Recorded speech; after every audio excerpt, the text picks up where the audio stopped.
Today. Morning and a very warm welcome to everyone. For the next session, I would like to call the chairpersons, Dr. Ashok Kumar Mandal sir. He is a professor and head of the Department of Radiology, SIC Bihta. He has 26 years of teaching experiences, 15 plus publications, Vice President National IDEA 2018.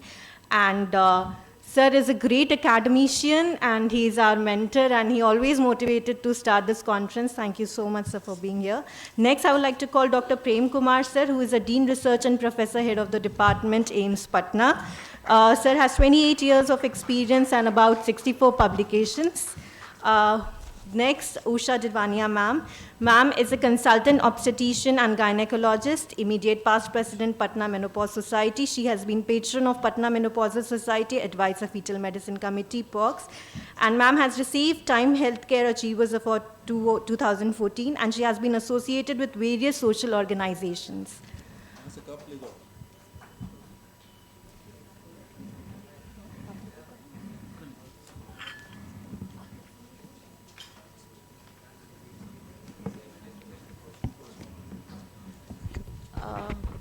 So I would like. First of all, I will thank you to the organizers for calling me for chair this session. I have been given task to introduce our learned speaker, Dr. Anand Abhishek. Presently, he is working as chief cardiologist, radiologist in Dr. Rungta Clinic, a multi-specialty hospital at Ara, Bihar. He has worked in ultrasound lab under Dr. Ashok Khurana and New Delhi. Worked as assistant professor at Kasturba Medical College, Manipal, Karnataka for 2 years. Worked as senior resident in Kasturba Medical College, Manipal, Karnataka, 1 year. Worked as assistant professor in Lakeshire Hospital and Research Center, Kochi, Kerala, and 3 years residency in Department of Radiodiagnosis, Bharatiya Vidyapeeth Medical College, Pune, Maharashtra.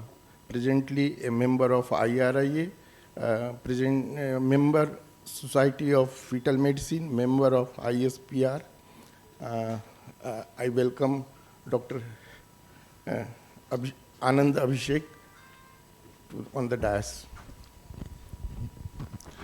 Thank you, sir. Thank you for the lovely introduction. And a very good morning to all. And I know it's a chilly winter morning, but the weather has opened up for us. On behalf of the organizing committee, I welcome you all. Thank you. Thank you for such an overwhelming response to us. So my topic for today is clinical ultrasound of the placenta. I've kept my presentation as simple and basic as it is. It's just a revision course for you, so it won't take much of a longer time. Now, what we are going to discuss today is the normal placental anatomy and morphology, the variants of the placenta, the umbilical cord and its insertion onto the placental surface, some of the pathological conditions of the placenta, which are the placental causes of the hemorrhage, the gestational trophoblastic disease, the non-trophoblastic placental tumors, and in a nutshell about the cystic lesions as well of the placenta. Now, what exactly is placenta? That is, we all know it is responsible for the nutritive, respiratory, and excretory functions of the fetus. Now, the color and the power Doppler techniques permit the visualization of the placental vascularity, that is, allowing the assessment of both the uteroplacental and the fetoplacental circulations. We know that the fetal MRI is coming up in a big way, but still, we should remember that ultrasound remains the imaging modality of choice for the evaluation of the placenta and fetus in general. So we should not leave ultrasound. Now, I'm seeing most of the radiologists or most of the sonologists are trying to move to the CT and MRI, but remember, ultrasound is your bread and butter. Do not leave it to other persons. Do not give it to your technicians. Keep ultrasound to yourself. Now, coming to what is the normal appearance of the placenta on an ultrasound, we can visualize the placenta as early as 10 weeks. That means these are the grayscale images. You can see this normal smooth ecotexture of the placenta as 10 weeks. But if you put in the color Doppler parameters, now if you wanted to visualize the intervillous spaces, you can visualize it as early as 12 to 14 weeks. Now, this is the normal placenta which is visualized at 18 weeks, 16 to 18 weeks more so. And this is a clear retroplacental complex. Now, remember that we should always visualize and look out for the retroplacental clear complex. Now, because it has a significance which I'll be discussing in slightly detail a little later on. Now, coming to placental maturation, that is called as a Granum classification. Now, remember the overall appearance of the placenta changes during the course of the pregnancy, now with progressive development of the calcifications. Now, this placental maturity is now no longer used. Now, it can be considered obsolete, but some of us give in the reports, it's fair enough. Now, there is an early maturation of the placenta which increases the risk of the fetal outcomes, in short, leading to small for gestational age or an IUGR baby, and sometimes it might lead to fetal death as well. Now, this is a slide showing you the grading, grade 0, 1, 2, and 3. Now, what exactly is grade 0? Ideally seen less than 18 weeks. It has a smooth, uniform echogenicity with a smooth chorionic plate. That means the chorionic plate is absolutely smooth with no obvious calcifications as such. Now, grade 1, ideally seen between 18 to 29 weeks. I'm saying ideally, it can be seen as early, but ideally seen at 18 to 29 weeks. There could be some occasional parenchymal calcification, something like this. These are the hyperechoic areas which represents the calcifications. And there could be some hypo as well as hypoechoic areas which might represent the placental lakes. Plus, there are subtle indentations of the chorionic plate. Coming to grade 2 is seen between 30 to 38 weeks. There are again basal calcifications. There might be little basal calcifications or a lot of basal calcifications. Chorionic indentations are there, but these chorionic indentations do not reach up to the basal plate. That's the significance of a grade 2. That means these are not reaching up to the basal plate as such. Now, grade 3, ideally seen at term pregnancy, that is at 39 weeks as such. Now, there are significant basal calcification. Now, this is a classical example of a term pregnancy placenta. You can see that these are the multiple foci of calcifications within that, multiple placental lakes, and these are the chorionic indentations. Remember, now, if you are seeing this type of picture as early as 29 to 30 weeks, so that's a hypermature placenta. You should inform the gynecologist or the clinician who is looking after the patient to look out for a small for gestational age baby, a follow-up scan, a small for gestational age baby, or a fetal growth restriction. Now, because this might be termed as hypermature placenta if you are seeing at 30 weeks as such. Now, coming to placental thickness. Placental thickness is what we usually, it linearly increases with gestational age throughout a normal pregnancy, usually correlating with the gestational age in weeks. Now, where do we measure the placenta? We measure it at the midsection of the placenta. We do not measure it at the placental edges. We ideally measure it along the mid portion where the placenta is most thickest.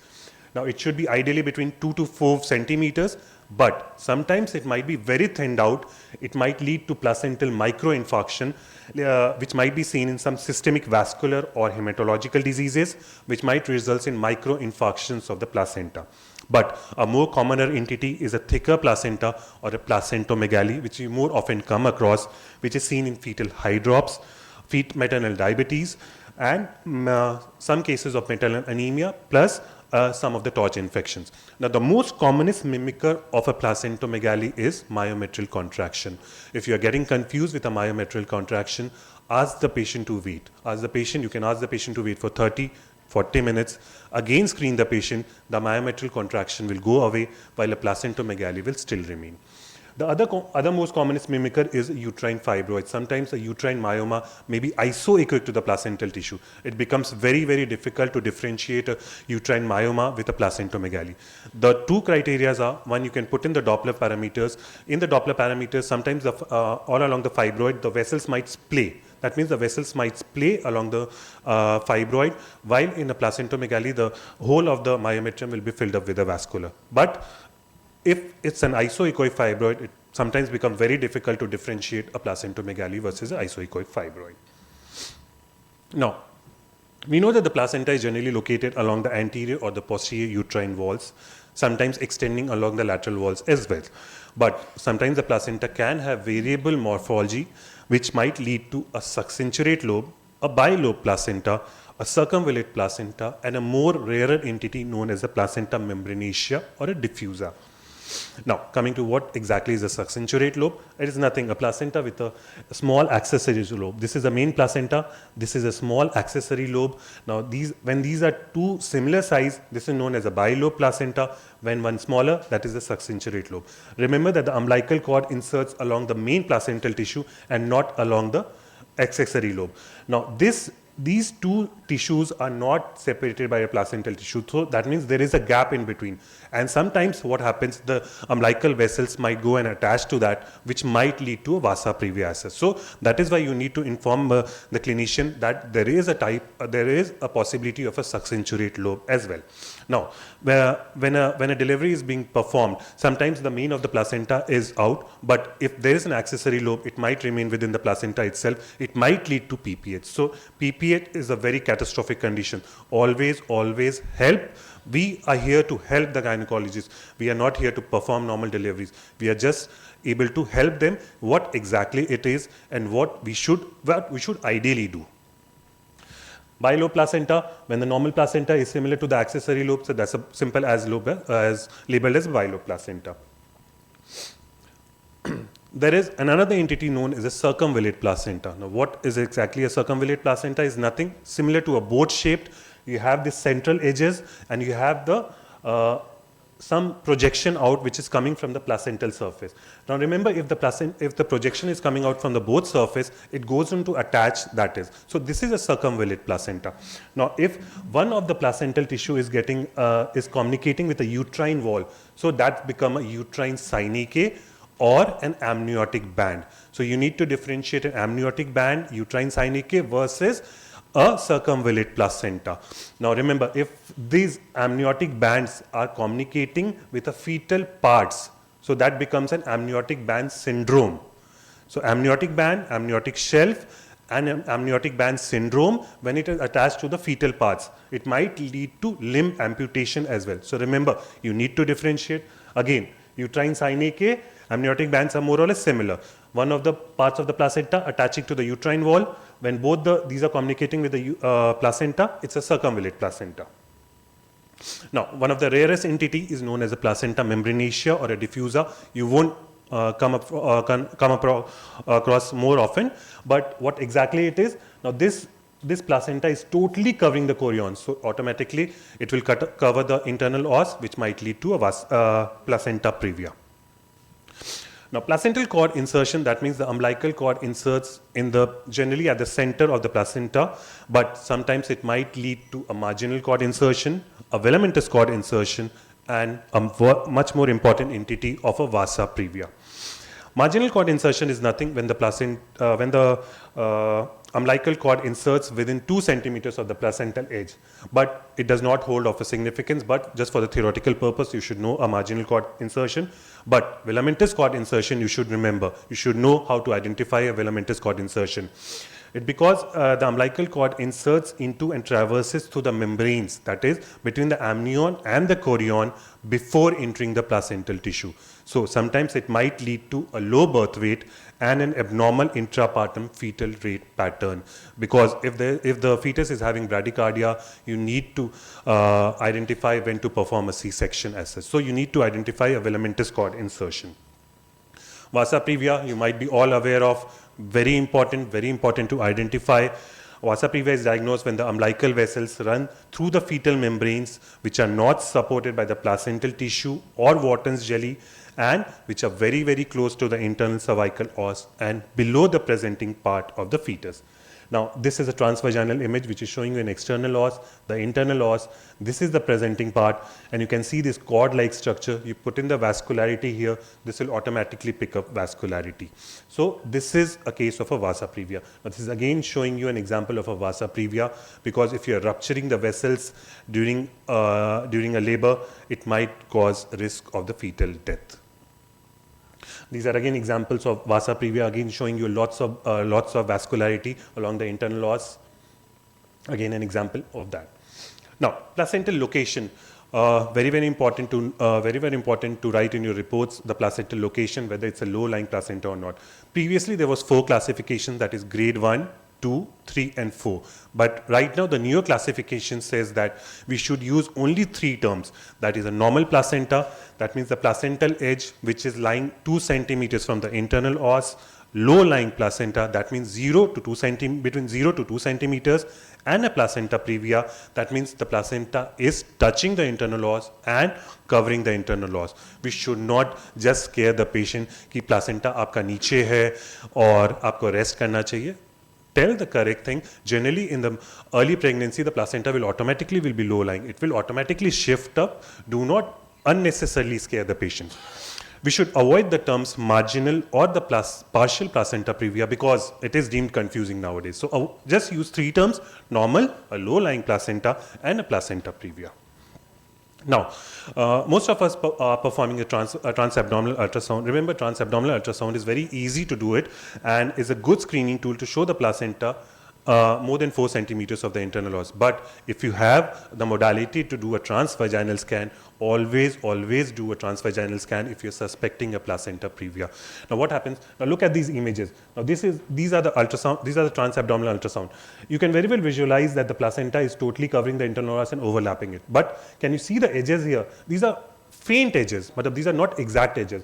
But when you're doing a transvaginal scan, look at the internal cervical os, you can very well clearly see, and you can see the placental edge. So this will give you an accurate measurement. So if you have the modality, some of the patients are worried we are doing a transvaginal scan, so there are chances of bleeding. Assure the patient that the TVS is absolutely safe in performing, and you can give the accurate measurement of when you're suspecting a placenta previa. Now, placental lakes, again, very common entity, very commonly looked out for. You need to differentiate 3 things here: the placental lakes or the intervillous space, which is a synonym of each other, the intervillous thrombus, and the third thing is an intraplacental hematoma. You need to differentiate between these 3.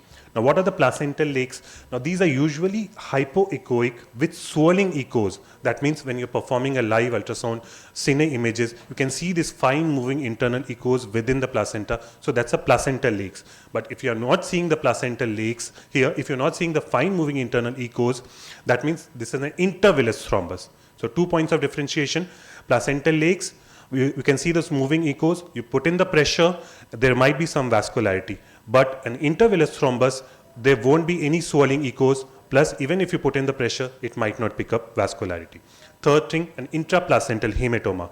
How do you identify the intraplacental hematoma? Always ask the patient history. The patient will give you an history of either a RTA, road traffic accident, or some kind of a trauma.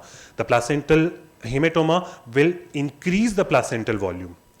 These placental lakes and intervillous thrombus are not increasing the placental volume, but intraplacental hematoma will increase the placental volume, plus there might be some abnormal parameters of the umbilical artery as well, if you put in the Doppler for that, intraplacental hematoma. So coming to placental abruption.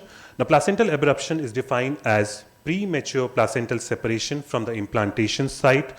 The risk factors are the chronic hypertension, trauma, and advanced maternal age. Remember, sometimes an acute or a subacute hematoma might be missed on an ultrasound because these are totally isoechoic to the placental tissue. Now, most of the sonologists and the radiologists know that these follow the blood patterns. So if the blood is very, very acute, so it might be missed on the ultrasound. But if it's a late subacute hematoma or a chronic hematoma, ultrasound is very much sensitive in picking up hematoma as such. Now, what are the types of a hematoma? There are basically 2 types. One is the periplacental hematoma that can be classified into a subchorionic, which you often come across.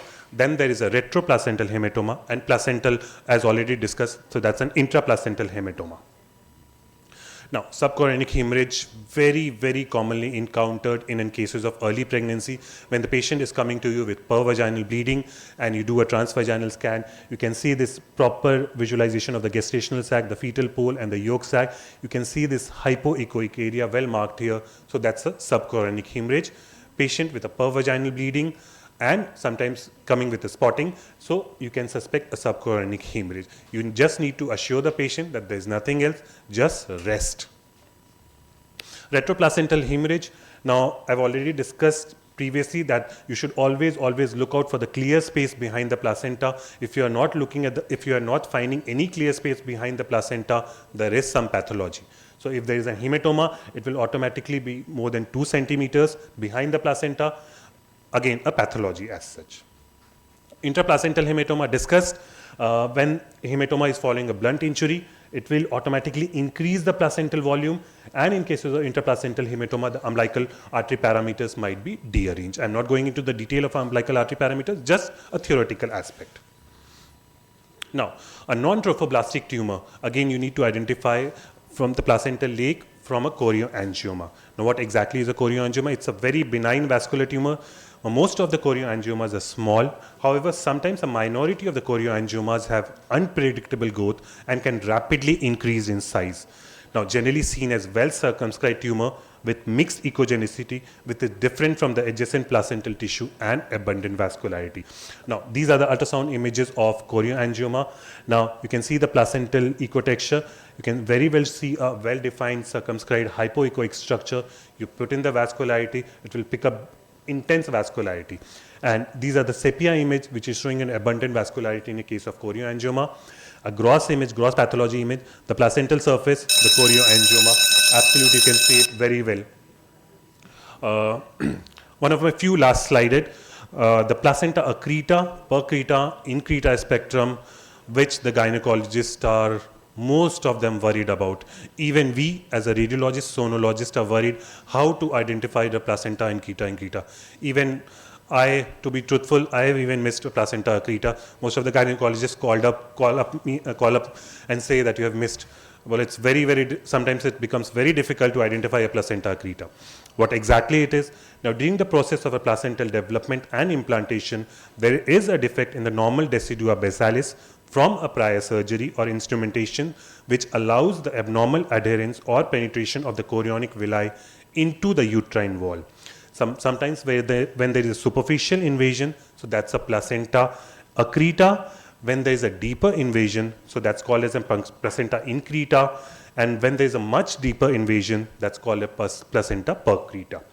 Now, remember, the placenta increta percreta has increased significantly in the last 20 to 30 years. Why so? Because of the number of previous surgeries, that is either in the form of DNA, curettage, or a C-section. Definitely the C-sections has increased in the present scenario. Now, what are the signs of an accreta on an ultrasound? First most important thing, look out for the low implantation first trimester, placental lakes. Now, if you have a numerous placental lakes, which gives you a moth-eaten appearance, that's one of the diagnostic or hallmark features of placenta accreta. Myometrial thinning, if the myometrial is thinned out, irregular placental interface, and abnormal color Doppler parameters. When the placenta is located along the anterior wall, it is very easy, sometimes easier to identify a placenta accreta. But if it is along the posterior walls, just forget that you are trying to find out a placenta accreta. It is very difficult to identify when the placenta is posterior to tell the clinician that it's a placenta accreta. So these are the these are the ultrasound images which is showing you a placenta, how to identify a placenta accreta. Now, this is a normal placental surface.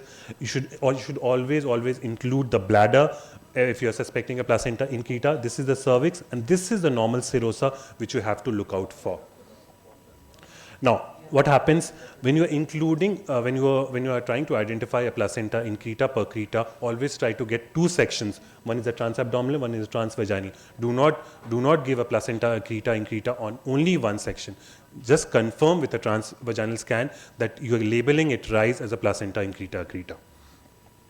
So now this is an example which shows a normal serosa pattern, but there is some loss of the serosa here. So that's a sign of a placenta accreta as well. Just 2 or 3 sites, numerous lakes, which gives you a moth-eaten appearance. So that's one of the hallmark features of placenta accreta. When you have a placental surface which is bulging into the bladder or a myometrium, so that's one of the signs of a placenta increta. Now, always when you're suspecting placenta increta, look out for morbidly adherent placenta. Sometimes it is invading into the urinary bladder, so that's called as a morbidly adherent placenta. Now, my last slide, something about the gestational trophoblastic disease. You all might be knowing about a molar pregnancy or a hydatiform mole. That's also called as a Brewer's mole. It's one of the most common forms of a gestational trophoblastic disease, divided into two: the partial hydatiform mole or a complete hydatiform mole. Partial hydatiform mole, when you see this yolk sac for fetal parts, when you're not seeing the fetal parts of the yolk sac, snowstorm appearance, multiple cystic appearance, form giving a grape-like appearance. So that's called as a complete hydatiform mole. When you're looking at this, always screen the ovaries. Do not leave out the ovaries, because that will give you a PCOD appearance. But these are known as theca luteal cysts in cases of molar pregnancy as such. Then always go for the beta HCG. It will automatically double out in a week's time. And thank you for your patient hearing, and I hope I've made some things clear. Thank you. And we can have the question answer session in the question answer session. Thank you. Hope you have delivered so nicely. Thank you, sir. And accurately each and everything. So where there is no question. And the only things, being a radiologist and being a gynecologist, you remember three things: is it normal placenta, low-lying placenta, or placenta previa? For last 10 to 15 years, all this Society of Fetal Medicine working for this paper. Grade 2 and 3 not recommended nowadays, but for the senior like me and the senior gynecologist adjacent with me. So see, always think this is grade 1, 2 or 3, kindly you mention in that report. So we should mention grade 1, grade 2 as elaborated by this Anand Abhishek, and you should also look this is normal or low-lying. If and in the low-lying, invariably up to till time I have mentioned only if there is 1 centimeter away from internal os. But as per the Anand, it is up to 2 centimeters. So maybe there may be slightly change of this low-lying of placenta. So very nicely, and this placenta, accreta, increta, easy to remember, A, I, P.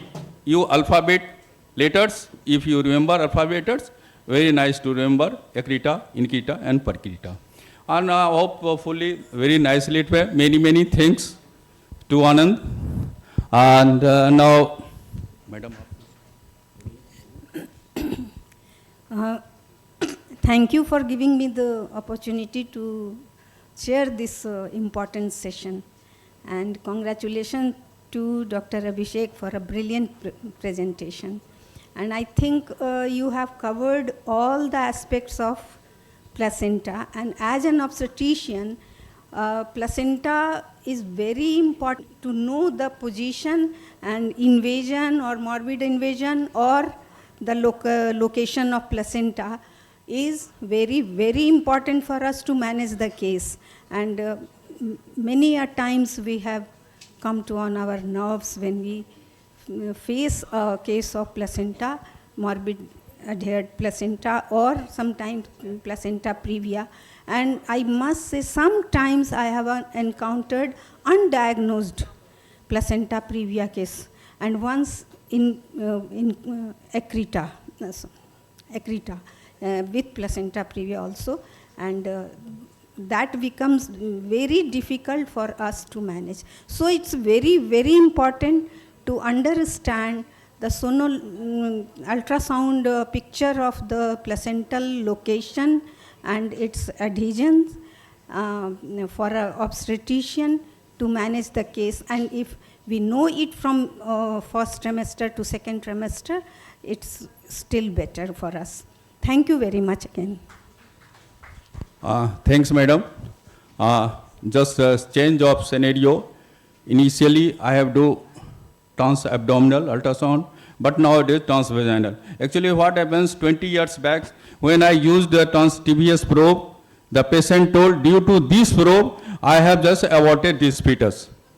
I don't know about that, but I should request to gynecologist, you encourage the patient, you also encourage the sonologist or radiologist कि भाई आप ultrasound जैसो TBS करके भेजो.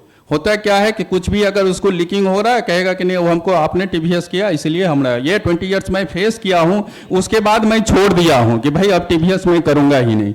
मेरा pro वैसे 2-2.5 लाख का 2 pro पड़ा हुआ रह गया है जैसो, तो मैं एब्डोमिनल ही करता हूँ, लेकिन इसका भी एक केयर रखना होगा। मैं अभी बहुत ही लर्नेड स्पीकर आ रहे हैं हम लोग के बीच, मैं चाहूँगा उसका इंट्रोड्यूस कर दूँ। ये रुचि Gupta, she has done MBBS from Maulana Azad Medical College, MD Radiologist from BJ Medical College, Ahmedabad, Senior Residency at GB Pant Hospital, Delhi and AIIMS Patna, Fellowship in Advanced Ops Ultrasound from MediScan Chennai, Certificate Course in Gynecology Ultrasound, Assistant Professor in Indira Gandhi Institute of Medical Sciences, Pune, Governing Council member of Breast Imaging Society of India, has keen interest in fetal medicine and imaging, 25 publications and national and international journals. Come, all of you know Ruchi very well. We have done everywhere your job very nicely. Please continue.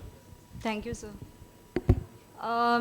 So today I'm going to present on 11 to 14 week scan ISUOG practice guidelines. Are we speaking the same language? So at the end of the lecture, you will be able to understand what is the structured protocol of the first trimester scan. We all know what is the aim of FTS. FTS I'm going to use for the first trimester scan. We all know that we are seeing whether the pregnancy is intrauterine, we confirm the viability, we see if it is multifetal gestation, chorionicity and amnionicity, and obviously we are doing aneuploidy screening as well. But this scan is also an opportunity to detect the major fetal abnormalities. We are detecting nearly 60% of the major fetal abnormalities in this scan. So the best time, as we know, the timing is 11 to 13 weeks, 6 days, but the best window period, I would say, is 12 to 14 week window.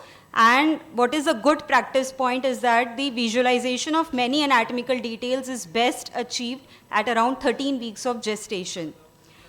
Regarding the safety issues, we already know that we have to keep thermal index and mechanical index less than 1. And we can use B mode and M mode liberally, but the color Doppler and pulse Doppler should be used for the minimum period of time. So ISUOG recommends 2 levels of screening. One is the minimum requirement for the basic structural survey, and second is the more advanced level for the best practice guidelines.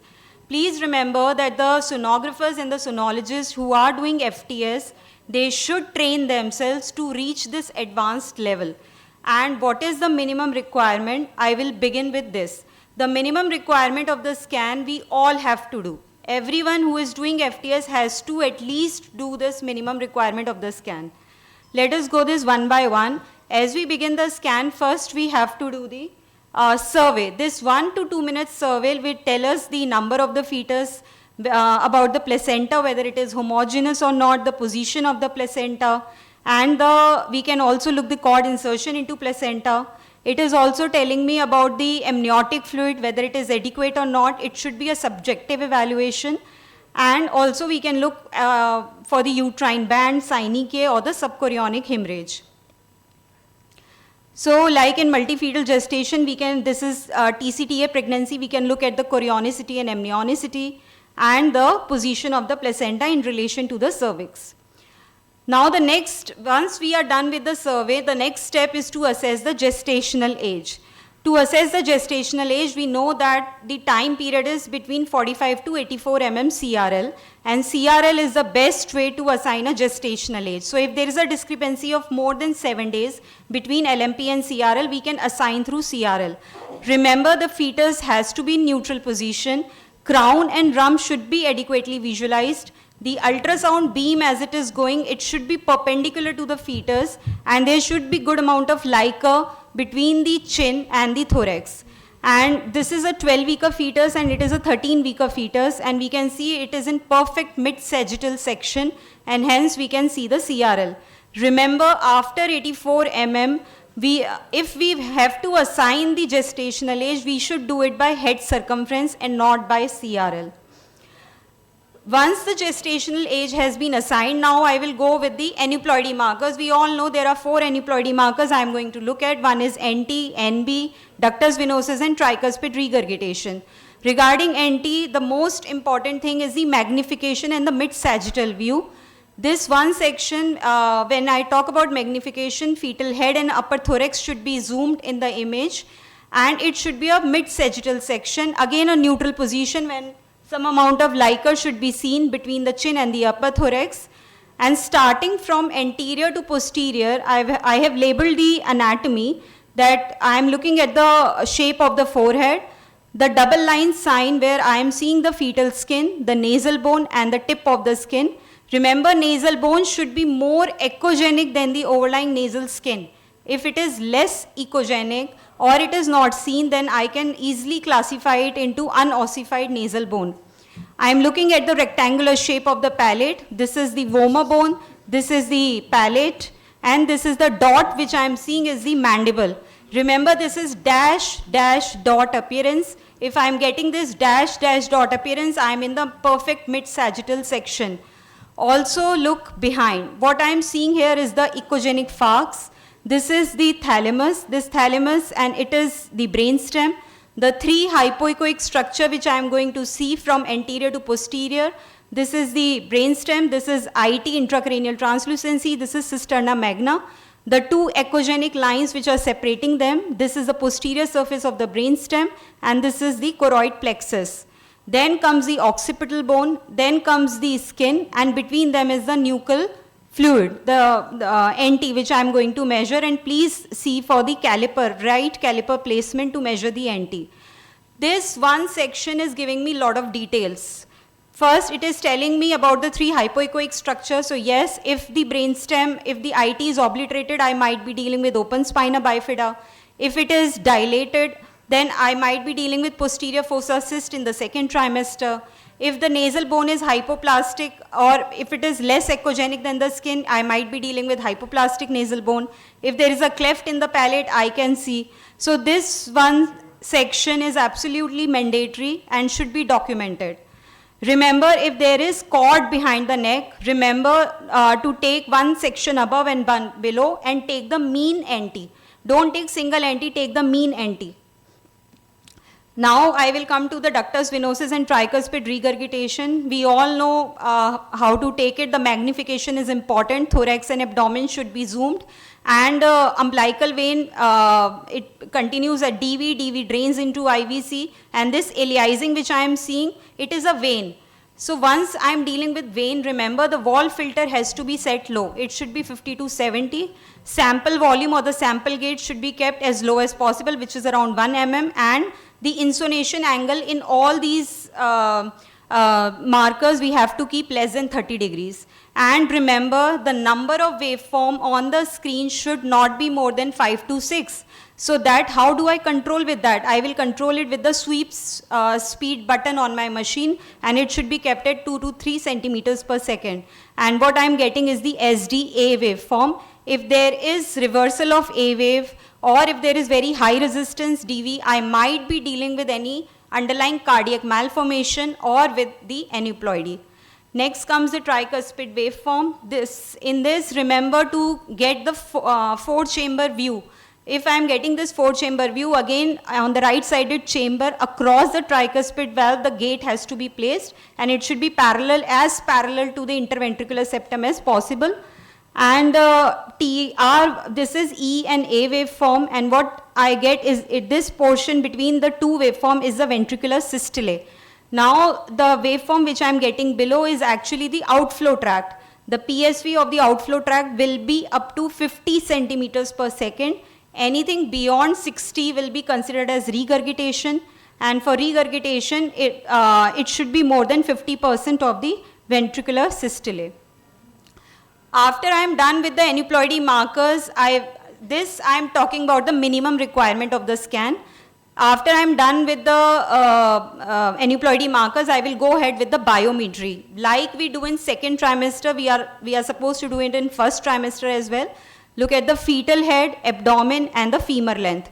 For the head section, it is absolutely important to look this structure, which is aqueduct of Sylvius, and we are seeing it is very much away from the occipital bone. On either side, I am seeing the cerebral peduncles, and here are the two thalami. This is the echogenic falx, which is dividing the brain into two equal halves. The shape of the calvaria and the echogenicity. So once I am getting this section is very reassuring for me. Why? Because this aqueduct, if it is close to the bone, then I might be dealing with open spina bifida. And this is also the section to see for the head circumference. For the AC section, we can take the ellipse, or we can measure the anteroposterior and the transverse abdominal diameter to get the abdominal circumference.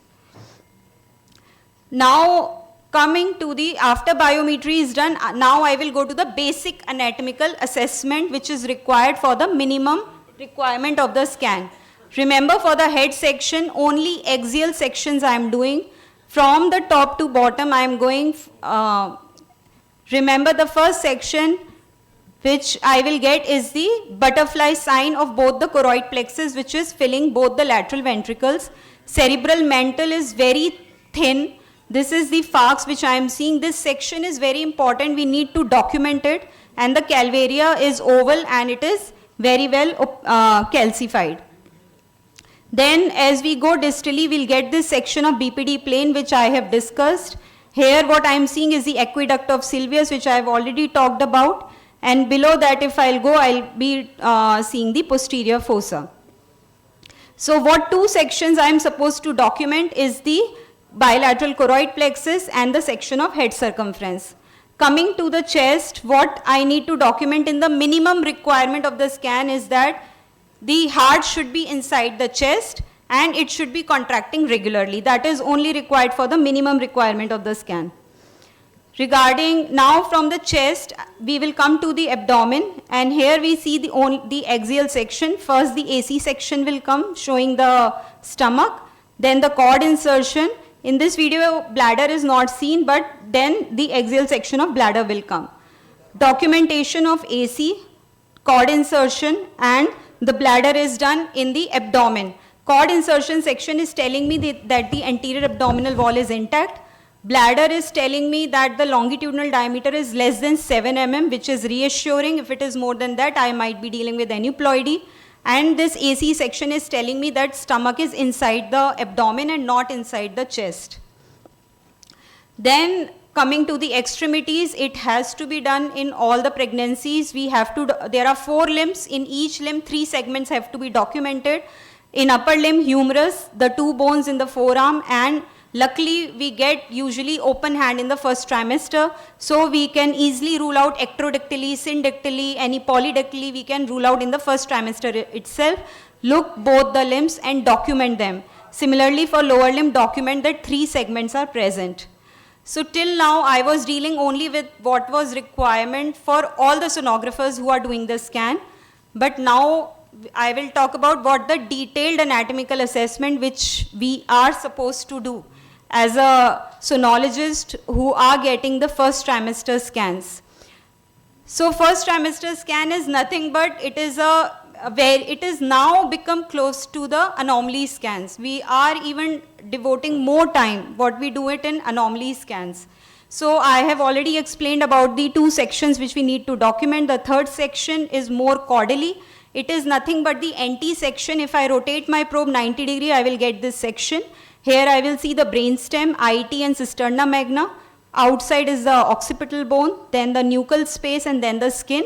And between IT and cisterna magna, I will see the choroid plexus. So once this I have documented, in the detailed anatomical assessment, we are also supposed to do coronal and sagittal sections. So for the face, coronal sections have to be documented. I will show the image video. Here we can see that both the orbits are seen and the premaxillary triangle is seen. So let me tell you how we need to document these 2 orbits with this 2 echogenic dots, which is the lens.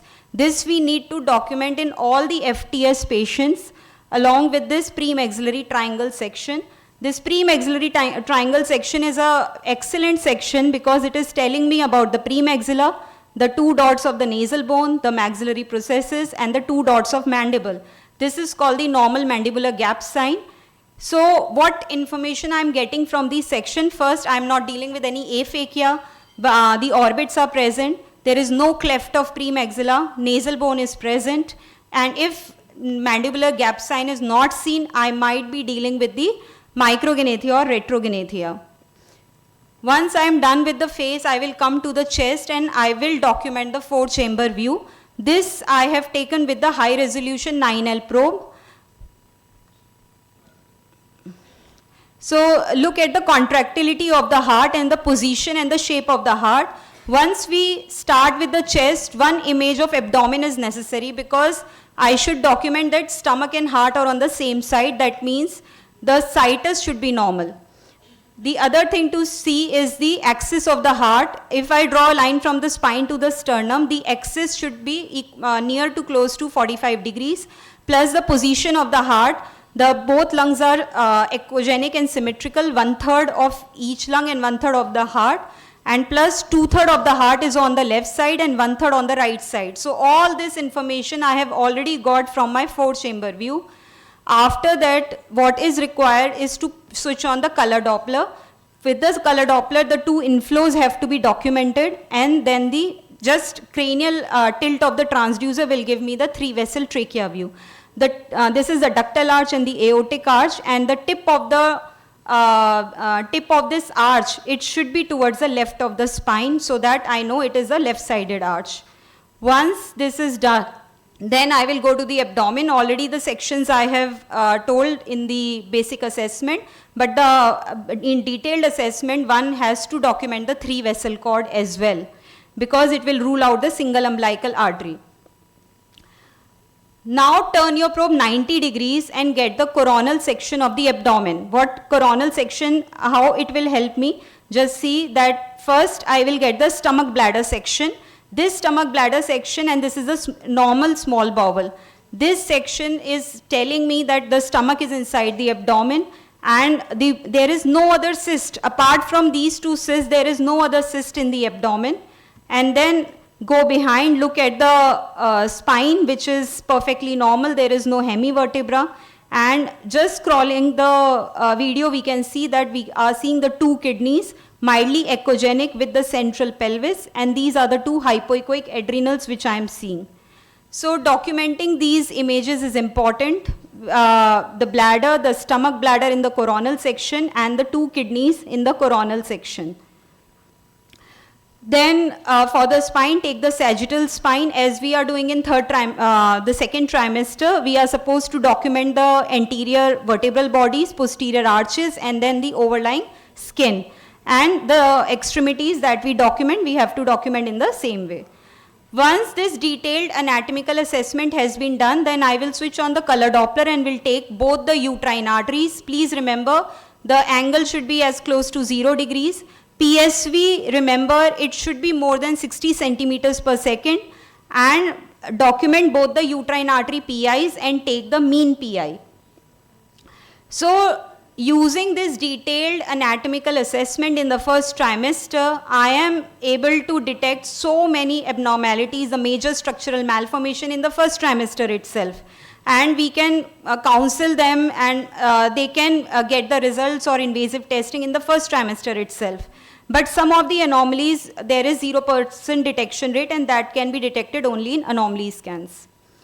So what we have done in our setup, we have prepared a checklist for FTS. This checklist is very helpful when we keep in our setting, especially in twins or triplet pregnancy, because fetus does not always comply with us. We can never go from head to toe in a symmetrical fashion.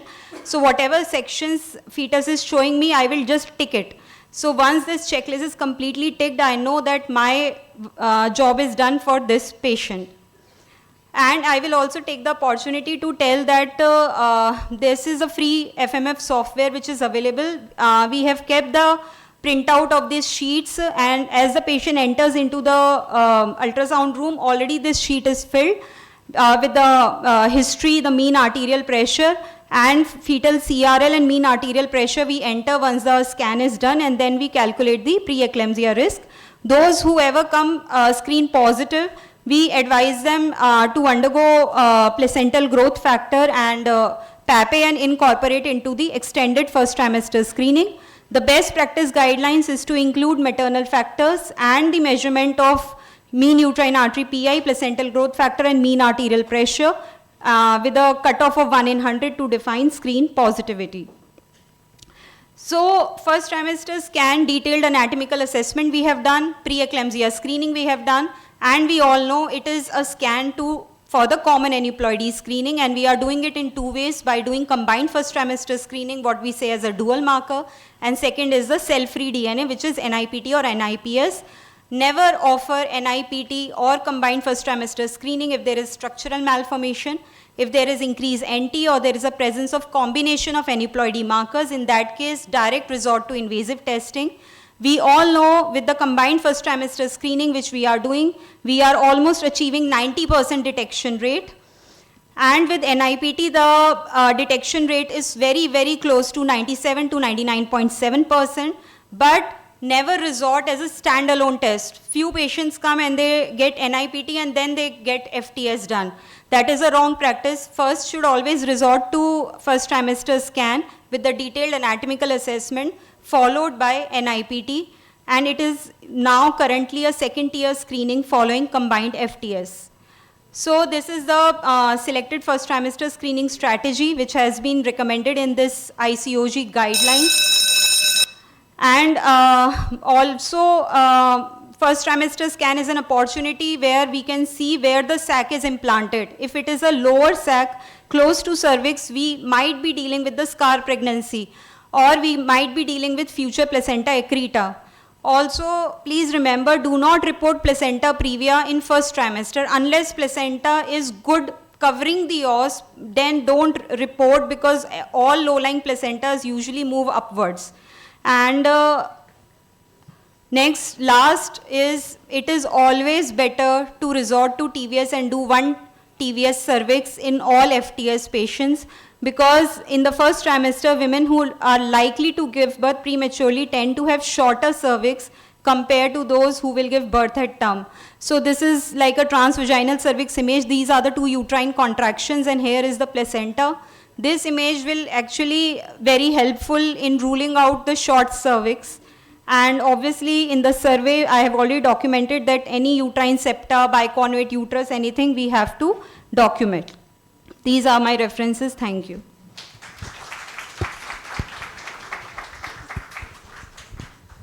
Thank you, Dr. Ruchi Gupta, for your informative talk. And we feel as an obstetrician that first trimester screening is very, very important. And for that, your ultrasonography and then other chemical test is being done. And I think you have not left any point for me to ask you. And if there is any question among audience, that can be dealt after the session, all the scientific talks. Okay, thanks again, Ruchi. But one thing's probably you have left, or maybe in not in social fetal medicine, cervical length. I also always measured actually 2 things. There, because my teacher, I am teaching for last 28 years, from January 96 from PMCS to till date. Abhi bhi मैं हूँ. तो actually there are separate chapters of ultrasound in exam. Agar if there is any PG students, please take in mind, examiner put do ultrasounds of fetus. What happens? This. No. You should always have 4 things: number of fetus, presentation of fetus, where is placenta, what is cervical length. These 4 things is very important in every time. And one things to my dear gynecologist, you should do nuchal translucency / double marker. Patient told, Madam wrote, you do here. You should at least you tell her to him, this double marker is Pepe or beta C, it should be done at the pathological lab, not at radiological, not ultrasound doing the person. I am only taking, I am interested for ultrasound. If there is skill leak along with ultrasound, pathology and so, they can do help them. So at least you tell them, and you should mention the cervical length. Okay, many things again. Please, there's shortage of time, so please continue for next session. I would like to know the position and invasion or morbid invasion or the location of placenta is very important for us to manage the case. And many a times we have come to on our nerves when we face a case of placenta, morbid adhered placenta, or sometimes placenta previa. And I must say, sometimes I have encountered undiagnosed placenta previa case. And once in Akrita with placenta previa also, and that becomes very difficult for us to manage. So it's very important to understand the ultrasound picture of the placental location and its adhesions for an obstetrician to manage the case. And if we know it from first trimester to second trimester, it's still better for us. Thank you very much again. Thanks, madam. Just a change of scenario. Initially, I have do transabdominal ultrasound, but nowadays transvaginal. Actually, what happens 20 years back, when I used the TBS probe, the patient told, due to this probe, I have just aborted this fetus. I don't know about that, but I should request to gynecologist, you encourage the patient, you also encourage the sonologist or radiologist कि भाई आप ultrasound जैसो TBS करके भेजो. होता क्या है कि कुछ भी अगर उसको लीकिंग हो रहा है, कहेगा कि नहीं वो हमको आपने TBS किया इसलिए हमरा ये 20 इयर्स मैं फेस किया हूँ. उसके बाद मैं छोड़ दिया हूँ कि भाई अब TBS मैं करूँगा ही नहीं. मेरा प्रोब ऐसे 2-2.5 लाख का 2 प्रोब पड़ा हुआ रह गया है जैसो, तो मैं एब्डोमिनल ही करता हूँ. लेकिन इसका भी एक केयर रखना होगा. मैं अभी बहुत ही लर्नेड स्पीकर आ रहे हैं हम लोग के बीच, मैं चाहूँगा उसका इंट्रोड्यूस कर दूँ. ये रुचि Gupta.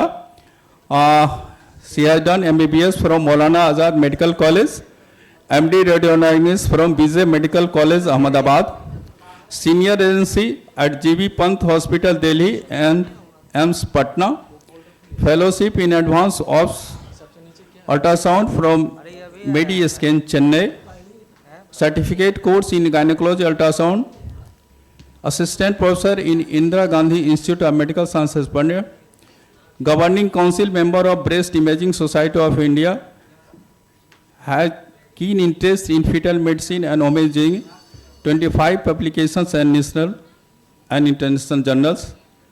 Come, all of you know Ruchi very well. You have done everywhere your job very nicely. Please continue. Thank you, sir.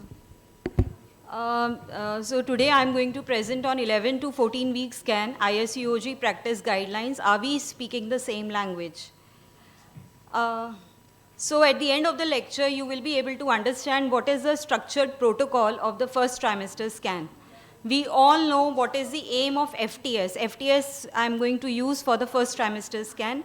We all know that we are seeing whether the pregnancy is intrauterine, we confirm the viability, we see if it is multifetal gestation, chorionicity and amnionicity, and obviously we are doing aneuploidy screening as well. But this scan is also an opportunity to detect the major fetal abnormalities. We are detecting nearly 60% of the major fetal abnormalities in this scan. So the best time, as we know, the timing is 11 to 13 weeks, 6 days, but the best window period, I would say, is 12 to 14 week window. And what is a good practice point is that the visualization of many anatomical details is best achieved at around 13 weeks of gestation. Regarding the safety issues, we already know that we have to keep thermal index and mechanical index less than 1. And we can use B mode and M mode liberally, but the color Doppler and pulse Doppler should be used for the minimum period of time. So ISUOG recommends 2 levels of screening. One is the minimum requirement for the basic structural survey, and second is the more advanced level for the best practice guidelines. Please remember that the sonographers and the sonologists who are doing FTS, they should train themselves to reach this advanced level. and what is the minimum requirement, I will begin with this. The minimum requirement of the scan we all have to do. Everyone who is doing FTS has to at least do this minimum requirement of the scan. Let us go this one by one. As we begin the scan, first we have to do the survey. This 1 to 2 minutes survey will tell us the number of the fetus, about the placenta, whether it is homogeneous or not, the position of the placenta, and we can also look the cord insertion into placenta. It is also telling me about the amniotic fluid, whether it is adequate or not. It should be a subjective evaluation. And also we can look for the uterine band, Sine or the subchorionic hemorrhage. So like in multifetal gestation, this is TCTA pregnancy, we can look at the chorionicity and amnionicity and the position of the placenta in relation to the cervix.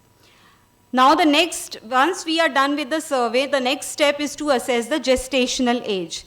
To assess the gestational age, we know that the time period is between 45 to 84 CRL, and CRL is the best way to assign a gestational age. So if there is a discrepancy of more than 7 days between LMP and CRL, we can assign through CRL.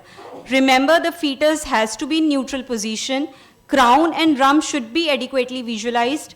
The ultrasound beam as it is going, it should be perpendicular to the fetus, and there should be good amount of liquor between the chin and the thorax. And this is a 12-weeker fetus and it is a 13-weeker fetus, and we can see it is in perfect mid-sagittal section, and hence we can see the CRL. Remember, after 84 if we have to assign the gestational age, we should do it by head circumference and not by CRL. Once the gestational age has been assigned, now I will go with the aneuploidy markers. We all know there are 4 aneuploidy markers I am going to look at. One is NT, NB, ductus venosus, and tricuspid regurgitation. Regarding NT, the most important thing is the magnification and the mid-sagittal view.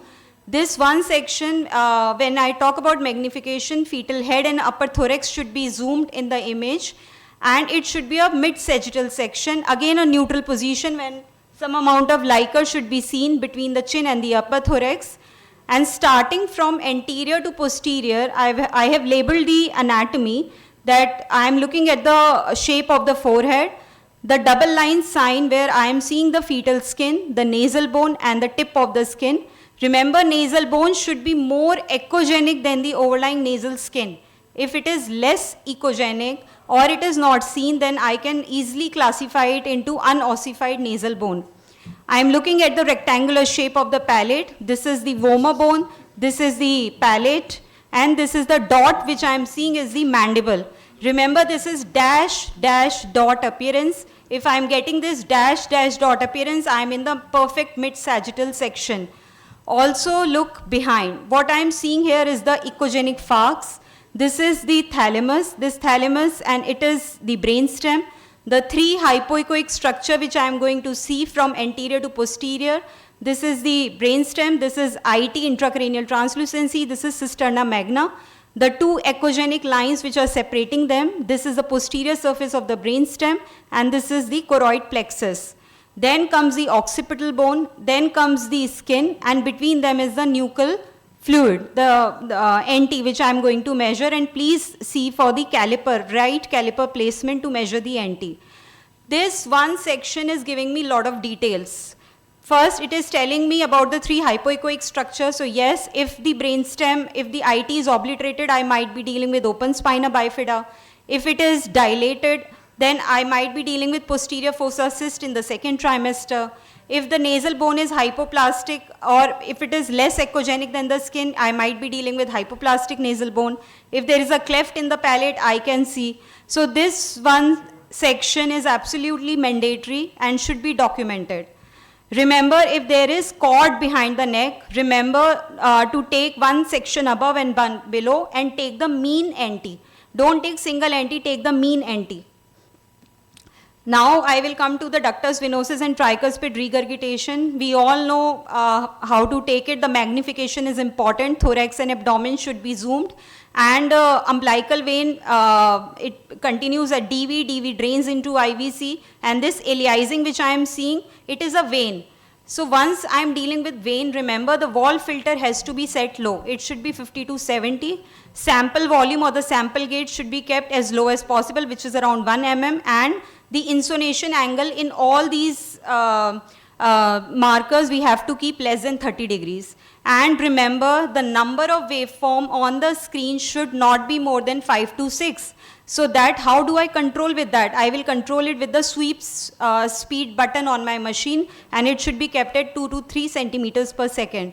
And what I'm getting is the SDA waveform. If there is reversal of A wave, or if there is very high resistance DV, I might be dealing with any underlying cardiac malformation or with the aneuploidy. Next comes the tricuspid waveform. In this, remember to get the 4-chamber view. If I am getting this 4-chamber view, again on the right-sided chamber across the tricuspid valve, the gate has to be placed, and it should be as parallel to the interventricular septum as possible. And this is E and A waveform, and what I get is this portion between the two waveform is the ventricular systole. Now the waveform which I am getting below is actually the outflow tract. The PSV of the outflow tract will be up to 50 centimeters per second. Anything beyond 60 will be considered as regurgitation, and for regurgitation, it should be more than 50% of the ventricular systole. After I am done with the aneuploidy markers, I am talking about the minimum requirement of the scan. After I am done with the aneuploidy markers, I will go ahead with the biometry. Like we do in second trimester, we are supposed to do it in first trimester as well. Look at the fetal head, abdomen, and the femur length. For the head section, it is absolutely important to look this structure, which is aqueduct of Sylvius, and we are seeing it is very much away from the occipital bone. On either side, I am seeing the cerebral peduncles, and here are the two thalami. This is the echogenic falx, which is dividing the brain into two equal halves. The shape of the calvaria and the echogenicity. So once I am getting this section is very reassuring for me. Why? Because this aqueduct, if it is close to the bone, then I might be dealing with open spina bifida. And this is also the section to see for the head circumference. For the AC section, we can take the ellipse, or we can measure the anteroposterior and the transverse abdominal diameter to get the abdominal circumference. Now, coming to the, after biometry is done, now I will go to the basic anatomical assessment which is required for the minimum requirement of the scan. Remember, for the head section, only axial sections I am doing. From the top to bottom, I am going, remember the first section which I will get is the butterfly sign of both the choroid plexus, which is filling both the lateral ventricles. Cerebral mantle is very thin. This is the falx which I am seeing. This section is very important. We need to document it. And the calvaria is oval and it is very well calcified. Then as we go distally, we'll get this section of BPD plane which I have discussed. Here what I am seeing is the aqueduct of Sylvius, which I have already talked about. And below that, if I'll go, I'll be seeing the posterior fossa. So what two sections I am supposed to document is the bilateral choroid plexus and the section of head circumference. Coming to the chest, what I need to document in the minimum requirement of the scan is that the heart should be inside the chest and it should be contracting regularly. That is only required for the minimum requirement of the scan. Regarding now from the chest, we will come to the abdomen, and here we see the axial section. First the AC section will come showing the stomach, then the cord insertion. In this video, bladder is not seen, but then the axial section of bladder will come. Documentation of AC, cord insertion, and the bladder is done in the abdomen. Cord insertion section is telling me that the anterior abdominal wall is intact. Bladder is telling me that the longitudinal diameter is less than 7 mm, which is reassuring. If it is more than that, I might be dealing with aneuploidy. And this AC section is telling me that stomach is inside the abdomen and not inside the chest. Then coming to the extremities, it has to be done in all the pregnancies. There are 4 limbs. In each limb, 3 segments have to be documented. In upper limb, humerus, the 2 bones in the forearm, and Luckily, we get usually open hand in the first trimester, so we can easily rule out ectrodactyly, syndactyly, any polydactyly we can rule out in the first trimester itself. Look both the limbs and document them. Similarly, for lower limb, document that 3 segments are present. So till now, I was dealing only with what was requirement for all the sonographers who are doing the scan. But now I will talk about what the detailed anatomical assessment which we are supposed to do as a sonologist who are getting the first trimester scans. So first trimester scan is nothing but it is where it is now become close to the anomaly scans. We are even devoting more time what we do it in anomaly scans. So I have already explained about the 2 sections which we need to document. The third section is more caudally. It is nothing but the NT section. If I rotate my probe 90 degree, I will get this section. Here I will see the brainstem, IT and cisterna magna. Outside is the occipital bone, then the nuchal space and then the skin. And between IT and cisterna magna, I will see the choroid plexus. So once this I have documented, in the detailed anatomical assessment, we are also supposed to do coronal and sagittal sections. So for the face, coronal sections have to be documented. I will show the image video. Here we can see that both the orbits are seen and the premaxillary triangle is seen. So let me tell you how we need to document these 2 orbits with this 2 echogenic dots, which is the lens. This we need to document in all the FTS patients along with this premaxillary triangle section. This premaxillary triangle section is an excellent section because it is telling me about the premaxilla, the 2 dots of the nasal bone, the maxillary processes, and the 2 dots of mandible. This is called the normal mandibular gap sign. So what information I am getting from this section? First, I am not dealing with any aphakia. The orbits are present. There is no cleft of premaxilla. Nasal bone is present. And if mandibular gap sign is not seen, I might be dealing with the micrognathia or retrognathia. Once I am done with the face, I will come to the chest and I will document the 4-chamber view. This I have taken with the high resolution 9L probe. So look at the contractility of the heart and the position and the shape of the heart. Once we start with the chest, one image of abdomen is necessary because I should document that stomach and heart are on the same side. That means the situs should be normal. The other thing to see is the axis of the heart. If I draw a line from the spine to the sternum, the axis should be near to close to 45 degrees, plus the position of the heart. Both lungs are echogenic and symmetrical, 1/3 of each lung and 1/3 of the heart, and plus 2/3 of the heart is on the left side and 1/3 on the right side. So all this information I have already got from my 4-chamber view. After that, what is required is to switch on the color Doppler. With this color Doppler, the 2 inflows have to be documented, and then the just cranial tilt of the transducer will give me the 3-vessel trachea view. This is the ductal arch and the aortic arch, and the tip of this arch, it should be towards the left of the spine so that I know it is a left-sided arch. Once this is done, then I will go to the abdomen. Already the sections I have told in the basic assessment, but in detailed assessment, one has to document the 3-vessel cord as well because it will rule out the single umbilical artery. Now turn your probe 90 degrees and get the coronal section of the abdomen. What coronal section, how it will help me? Just see that first I will get the stomach bladder section.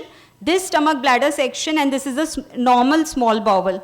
This section is telling me that the stomach is inside the abdomen and there is no other cyst. Apart from these 2 cysts, there is no other cyst in the abdomen. And then go behind, look at the spine, which is perfectly normal. There is no hemivertebra. And just scrolling the video, we can see that we are seeing the 2 kidneys, mildly echogenic with the central pelvis, and these are the 2 hypoechoic adrenals which I am seeing. So documenting these images is important. The bladder, the stomach bladder in the coronal section, and the 2 kidneys in the coronal section. Then for the spine, take the sagittal spine. As we are doing in the second trimester, we are supposed to document the anterior vertebral bodies, posterior arches, and then the overlying skin. And the extremities that we document, we have to document in the same way.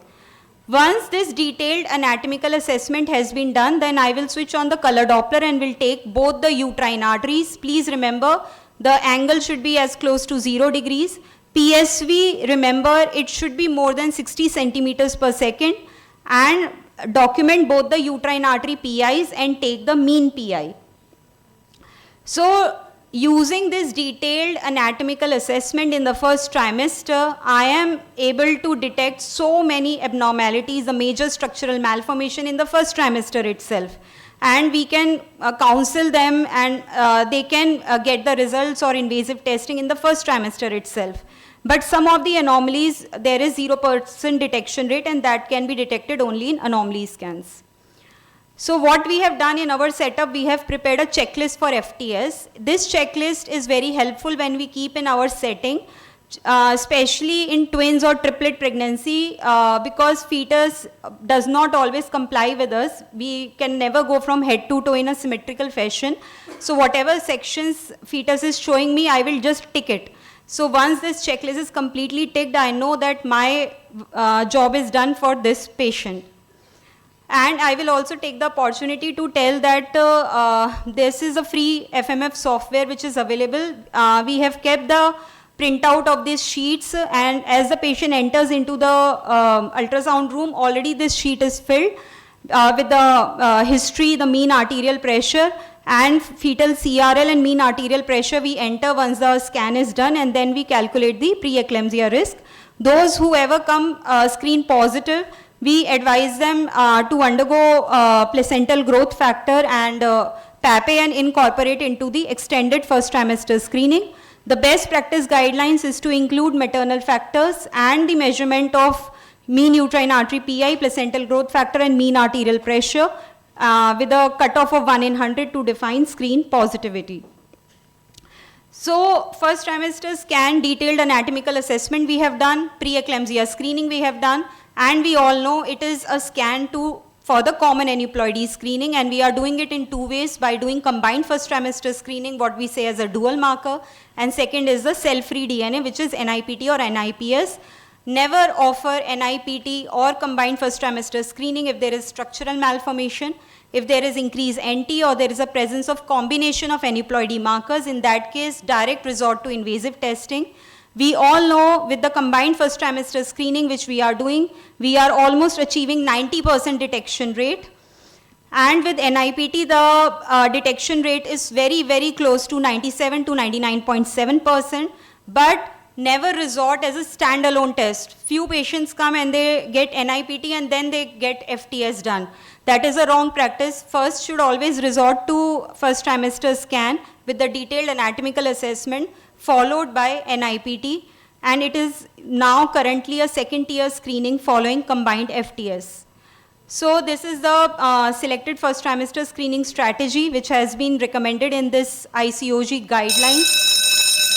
And also first trimester scan is an opportunity where we can see where the sac is implanted. If it is a lower sac close to cervix, we might be dealing with the scar pregnancy, or we might be dealing with future placenta accreta. Also, please remember, do not report placenta previa in first trimester unless placenta is good covering the os. Then don't report, because all low-lying placentas usually move upwards. And last is, it is always better to resort to TVS and do one TVS cervix in all FTS patients, because in the first trimester, women who are likely to give birth prematurely tend to have shorter cervix compared to those who will give birth at term. So this is like a transvaginal cervix image. These are the 2 uterine contractions, and here is the placenta. This image will actually very helpful in ruling out the short cervix. And obviously in the survey, I have already documented that any uterine septa, biconvate uterus, anything we have to document. These are my references. Thank you.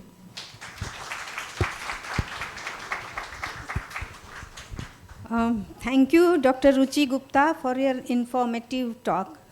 And we feel as an obstetrician that first trimester screening is very, very important. And for that, your ultrasonography and then other chemical test is being done. And I think you have not left any point for me to ask you. And if there is any question among audience, that can be dealt after the session, all the scientific talks. Okay, thanks again, Ruchi. But one things, probably you have left, or maybe in not in social fetal medicine, cervical length. I also always measured actually two things. There, because my teacher, I am teaching for last 28 years. From January 96 from PMCS to till date, अभी भी मैं हूँ. तो actually there are separate chapters of ultrasound in exam. Agar if there is any PG students, please take in mind, examiner put do ultrasounds of fetus. What happens? This. No. You should always have four things: number of fetus, presentation of fetus, where is placenta, what is cervical length. These four things is very important in every time. And one things to my dear gynecologist, you should do nuchal translucency / double marker. Patient told, Madam wrote, you do here. You should at least you tell her to him, this double marker is Pepe or beta C, it should be done at the pathological lab, not at radiological, not ultrasound doing the person. I am only taking, I am interested for ultrasound. If there is skill leak along with ultrasound, pathology and so, they can do help them. So at least you tell them, and you should mention the cervical length. Okay, many things again. Please, there is shortage of time, so please continue for next session. I would like. Or uterus size not appropriate for dates.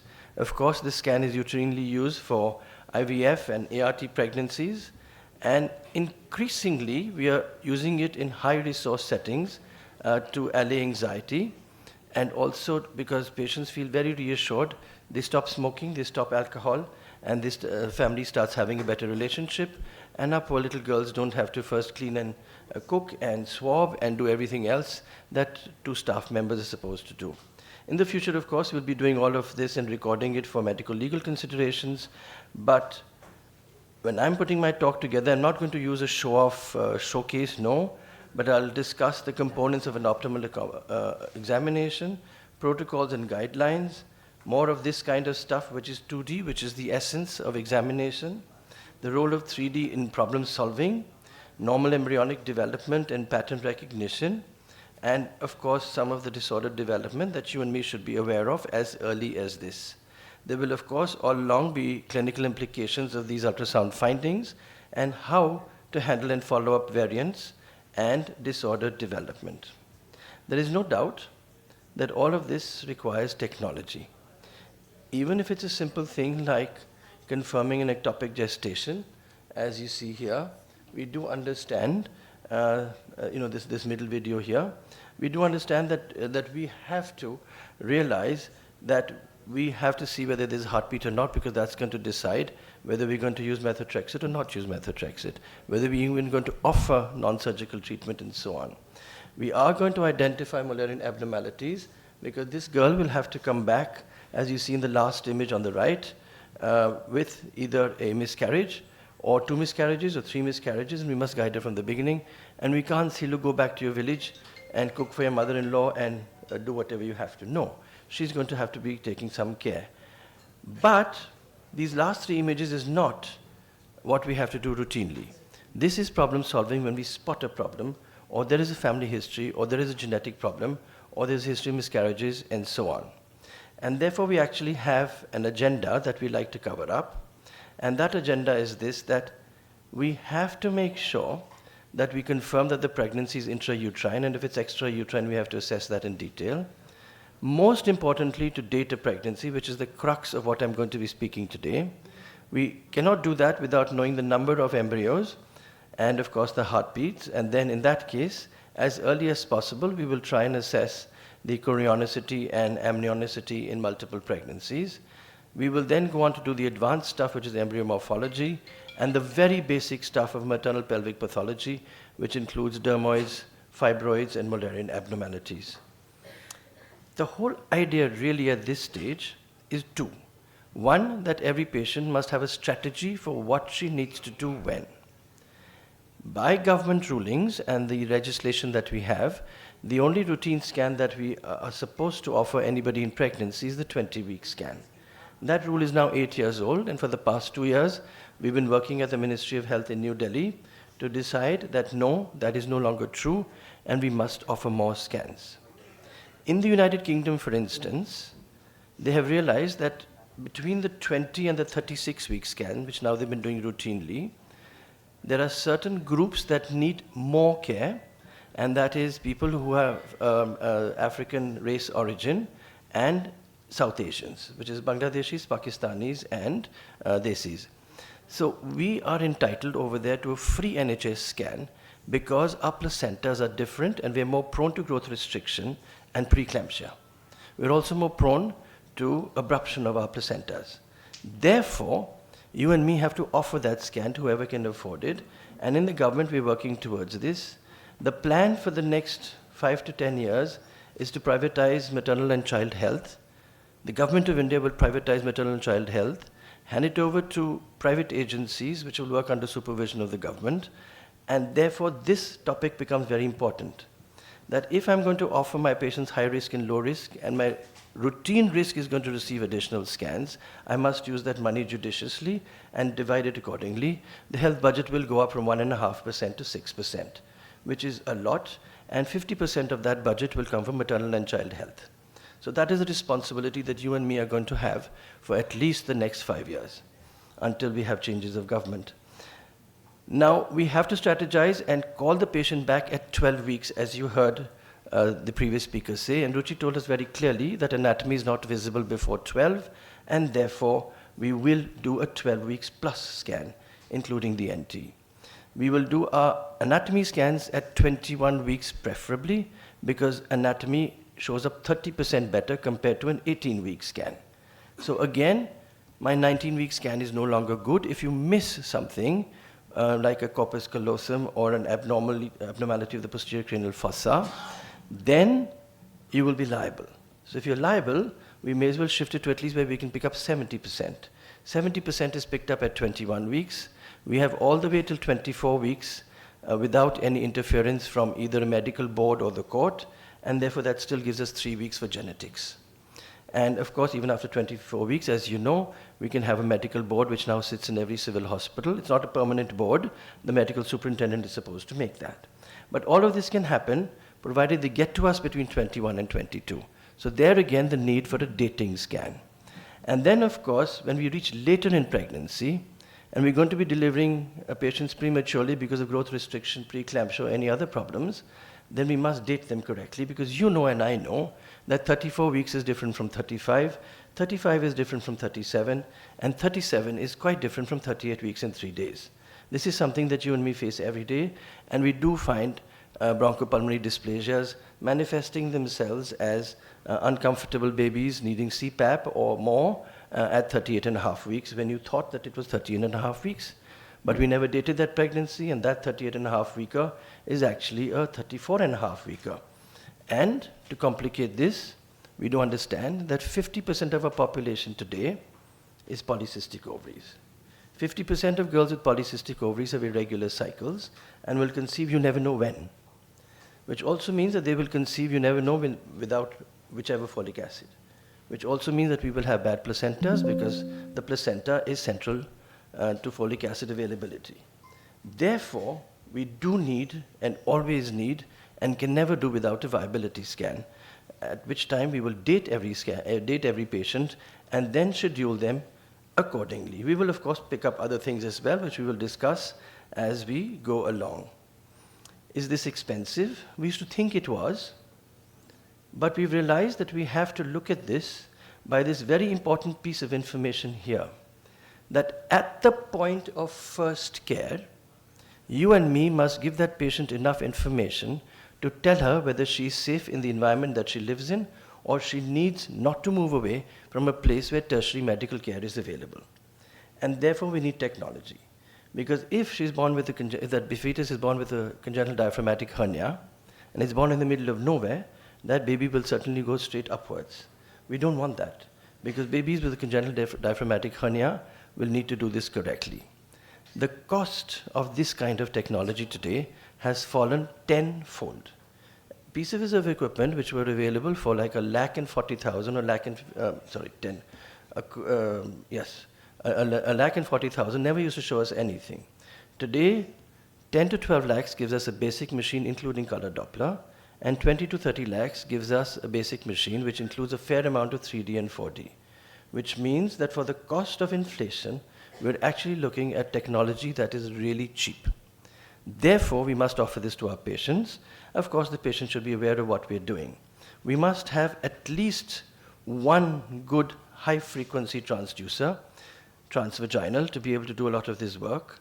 And the other thing is that if you have an array of transducers in tertiary centers, like you've seen in these images, then things work out a whole lot better. Moving on, the next thing that we have to do is to look at safety. And there was a reference to this in the previous talk as well. And we understand that there are three things that we need to talk about. One is a transvaginal scan safe? We've known that for 30 years already it is safe. Switching on color without switching on the noisy part of Doppler, known as spectral Doppler, is that safe? And the answer is, it is safe. Is spectral Doppler safe? And the answer is, maybe, may not be. Therefore, to demonstrate the heartbeat, you and me will not be switching on noisy Doppler like you see in the top right image, but we will certainly switch on color wherever necessary for mapping of the fetus or for identifying a cardiac activity when you have a little doubt. There is no harm in switching it on and switching it off, provided you're concentrating on your work and not concentrating on your cell phone and WhatsApp, etc. So we do use M mode otherwise to confirm cardiac activity and display it and measure the heart rate, but nothing more than that. Then we go on to the fact that, yes, what are the clinical scenarios? And I want to repeat these. The main function really is to date a pregnancy and to confirm number and viability. And then, of course, some of the procedures we do these days. And then, of course, early fetal morphology, which we will talk about, and to assess deviations from norm. When it comes to viability, we refer to the fact, is this baby alive or is this baby not alive? And the good news is that even though we have special many groups that are giving us definitions, on this particular thing in 2012, everybody is in complete agreement all over the world. And these measurements are important. If you have a mean sac diameter greater than 25 millimeters, not the earlier lesser reading of 20 millimeters, without any embryonic pole, then you have a diagnosis of an embryonic pregnancy, and that's a non-viable pregnancy. If you have a crown rump length of more than 7, rather than the previous 6, without a heart rate, then that makes for a diagnosis of missed miscarriage. But the guidelines also stress two very important things. The first is that all this is to be based on a transvaginal examination. If a patient doesn't agree, please convince her. If she still doesn't agree, please try and convince her again. If she still doesn't agree, please call her family into the room and tell her how stupid she is being. Beyond that, you please tell her that this is what is good for you, and if she still doesn't agree, then we will say, okay, please come back after 2 weeks, and I might still need to do a transvaginal scan. If you're in private practice, tell her that you will charge her again. She will agree. We have very nice algorithms available beyond that on how we're supposed to handle pregnancies, and the one I like to project for the postgraduates is not showing very beautifully here, but it's called early pregnancy with pain and bleeding, and if you Google that, you will find that ultrasound is central to all of that. Intrauterine pregnancy, wait and watch. Ectopic pregnancy, take a decision. Beyond that, really, you correlate with HCG levels. What is this HCG bit? If you're in a really distant part of town where they're still using an extremely old method of assessing HCG, please confirm whether it is that or not. In the older system, we used 2000 as a cutoff, and in most systems for the last 35 years, we used 1000 as a cutoff.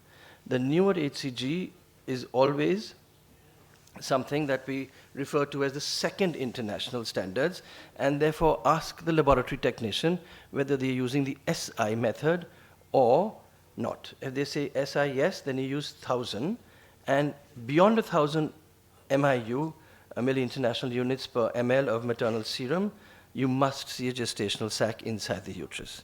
If it is not there, it's either a pregnancy that's not growing well, or a pregnancy that has started late, or a pregnancy that is outside the uterus. There is really no fourth possibility, and we must do that. We then go on to correlate it and do some nice, wonderful, sensible scans where we will sweep across the entire pelvis and make sure that we see not just an endometrium and try and see whether it might just be a very nice, simple, triple-layered endometrium where you don't expect a pregnancy, a secretory endometrium where we say, look, there might be a pregnancy, and not to mistake a corpus luteum for an ectopic gestation, and the differences are quite obvious, which we're not covering today. What else do we need to look for? We like to see, well, is the gestational sac there, and is it in the uterus? Is it in the fundus, the corpus, the superior to the cervix, cornual, or is it inside the caesarean scar? Trophoblastic thickness, which is subjective and does not need to be measured, and whether there is any separation or not. If there is separation, we like to assess the volume, which means you measure your 3 dimensions, and express it as a percentage of the sac. Remember that a lot of the times in early pregnancy, as you see in this middle image here in the colored one, you will find areas that are not filled up by the sac. That is cavity that is not obliterated. The sac is round, the cavity is triangular, some parts will be empty. And that is not something that should be overdiagnosed. You then also go on to confirm that yes, I have looked at the cervix and I have looked at the previous caesarean scar, and then you try and look for myometrium, you try and look for myomectomy scars. Length of cervix is something that we are not sure of as yet. We've been measuring it all the time. I measure it in all my patients because it's nice to compare. But truly speaking, in a routine scan, all the way until mid-gestation, which is 20 weeks, only then we use it for the prediction of preterm birth. But if you do find like 1 centimeter cervix that looks subjectively small, I would still go ahead and measure it at this time. I'll of course look for other things such as the corpus luteum and adnexal masses, and to make sure that the spleen or the pancreas or the kidney are not lying in the pelvis. And you say pancreas, yes, you can have pseudocysts of the pancreas lying in the pelvis. You can also find tumors coming from anywhere else, and you need to be aware of that. So all of this, and remember that subjective is point number 1, and beyond that it's measurements. How do I measure the sac? I measure the sac only if there is no embryo, otherwise it's always subjective. You then make sure that you measure 3 dimensions. The 2 images should be perpendicular to each other, and as you see in the right-hand picture, and you draw 2 dimensions in one image, one in the other, and you divide it by 3 and you get a mean sac diameter, and most machines will do this for you automatically. Then you go on to make sure that it is a true sac and not a sac which is a pseudo-sac. A pseudo-sac is a fluid collection. I'm sorry, my little laptop wants to jump a bit, trying to tell me that I'm going a little slow. Bear with me for a minute. Yes. The pseudo-sac actually is got no margins, no bright margins, and trophoblast always has bright margins. And sometimes in a dysfunctional endometrium, you might find, as you see here on the right-hand side, very thin-walled areas which are actually pseudocysts. We don't talk about cysts and we don't talk about a cystic endometrium on ultrasound. That's a pathological diagnosis, and this is how we look at it. Beyond these sacs, we try and see how many sacs we're looking at. And in this day and age, with indigenous medication and self-administered clomiphene, etc., you will often find 3 or 4 or 5, 7 sacs. And whenever you find an intrauterine sac, look for an extrauterine sac. If you find a right tubal gestation, look for a left tubal gestation. And if you find 1 tubal gestation on the right side, look for a 2nd and a 3rd tubal gestation on the same side. Why this great miraculous appearance of sacs? Because of self-medication and because of tuberculosis. We do know that the 2 things go hand in hand, and our patients love to self-medicate because the patient knows everything you see, and they are Google specialists, which you and me are not. In fact, it's a very good idea to provide free Wi-Fi in your clinic so that they can finish Googling by the time their turn comes. We then go on to assess the yolk sac, and when we look at the yolk sac, we realize that the yolk sac is not a parameter to measure, it is subjective. More importantly, you look at the whole gestational sac and see whether you can fit in one more embryo inside that particular sac, then it's not an oligoamniotic sac. The yolk sac is something which is very well seen even transabdominally, but a little later. And you just look at the morphology for the sake of looking at the morphology, because the ugliest of yolk sacs can make the prettiest of babies, the most odd of yolk sacs can make the best looking babies, and the most normal looking sac can result in a miscarriage. So you give a description, but it has no clinical significance. Please remember that the yolk sac and the embryo are going to be actually sitting at one eccentric portion of the gestational sac, and you must sweep from side to side and then make sure that you're doing the whole story. Otherwise, you're not going to be able to get your answer correctly. The next thing you start looking for is the crown rump length, and this, in the top left image, is not a crown rump length, because this is not a sagittal image. This is a coronal image of the embryo, and that is not how we measure the crown rump length. You have to wait patiently, turn your transducer around, and make sure that you do see the crown rump length, preferably a transvaginal scan so that you can get outlines, because most of our patients have abdominal obesity, and you're not going to see very much in this day and age. And then you go on to measure it. We have some very nice criteria for actually seeing this, and this includes the fact that you will measure it from the outer edge to the outer edge on an image such as this one in the bottom right and not the image in the middle of the page. There must be magnification, which means the embryo should occupy about half or more, and then you express the answer as millimeters and weeks and days, because different people will use different charts. So that is how you will then go about handling this.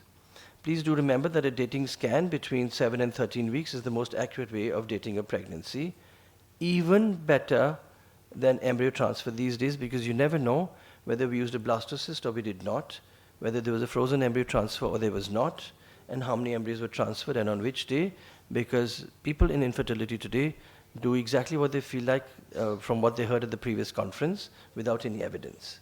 So you have day 3, day 4, and day 5 transfers, and you have day 3 and 5 transfers, and you have blastocyst transfer on day 3, etc., etc.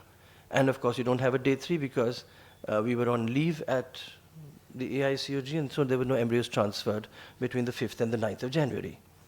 So it's quite simple, yes? So you have to take all that into consideration, and that's what we do. Beyond this time, because this is a dating talk also, please realize that later on in the second and third trimester we use head circumference, and multiple parameters might help you there, and serial evaluation will also help you. Once you've set the date, please do not change the date, and this is especially for my radiology colleagues. There is one date in pregnancy, and that is the one done earliest in pregnancy and done correctly. The baby does not get younger as it grows. The baby remains the same age. It might get smaller as it grows. It might get bigger as it grows, but I'm not the oldest because I'm the biggest in the room. So that is something that we have to say. The other thing is, for twins, we use the largest crown rump length. Why do we make so much noise about these millimeters? We make so much noise about these millimeters because look what happens if you go wrong. And this is an 11-week evaluation. So if I had overestimated by 2 millimeters at the time of my 13-week scan or 11-week scan, I would find a 5th centile change at the time of the 20-week scan. And if I'm not careful about this, my baby is going to move into growth restriction. So every single millimeter makes a difference. So typically a 2 millimeter shift on the, will shift my weight on the 10th centile to around the 5th centile when I do a follow-up scan. And we can't afford that because that would be wrong. And all of this is very important also because we must understand that mathematics and dates is not a part of our culture. Our Asian concept is, yes, festivals, family events, who got married, who died, and whether it was the second day of Chhath or not. So this becomes extremely important for you and me to realize. A lot of our patients don't come to us, so we might have to do even a second trimester dating. We have to be aware of that. And poor technique is our other problem, and we don't look at our own images. We must therefore always do an ultrasound at the first visit and then schedule our patient accordingly. The heart rate changes, and we shouldn't get nervous that we see a 3 millimeter embryo with a heart rate of 90. It happens. We will call them back. Should I come back tomorrow? Of course not. I feel okay. And if you're not bleeding and you don't have pain, please come back in 2 weeks' time and it will work. And we usually have a heart rate of about 110 when we first see it and about 120 at 8 weeks. So what are the measurements we've done so far? We've done a mean sac diameter before visualization of the embryo. We've done a crown rump length and an embryonic heart rate. We also heard about these other things, and I must say that we attach too much importance to these other things, and that includes embryonic bradycardia, suboptimal embryonic growth, abnormal size appearance of the yolk sac, sacs that are small, like this one here, and you can't fit the other embryo in the top right image, and chorioidecid hematomas and perithrophoblastic hyperemia. All of these are not 100%, they're not 80%, they're about 60 to 70%. So they're poor prognostic features, and you can tell the patient something is going wrong, but it does not call for half a kilo of HCG and 20 kilos of progesterone to salvage that pregnancy. That baby is going to die anyway. And if it's going to die, then we should let it go. And there is nothing that's going to improve that outcome.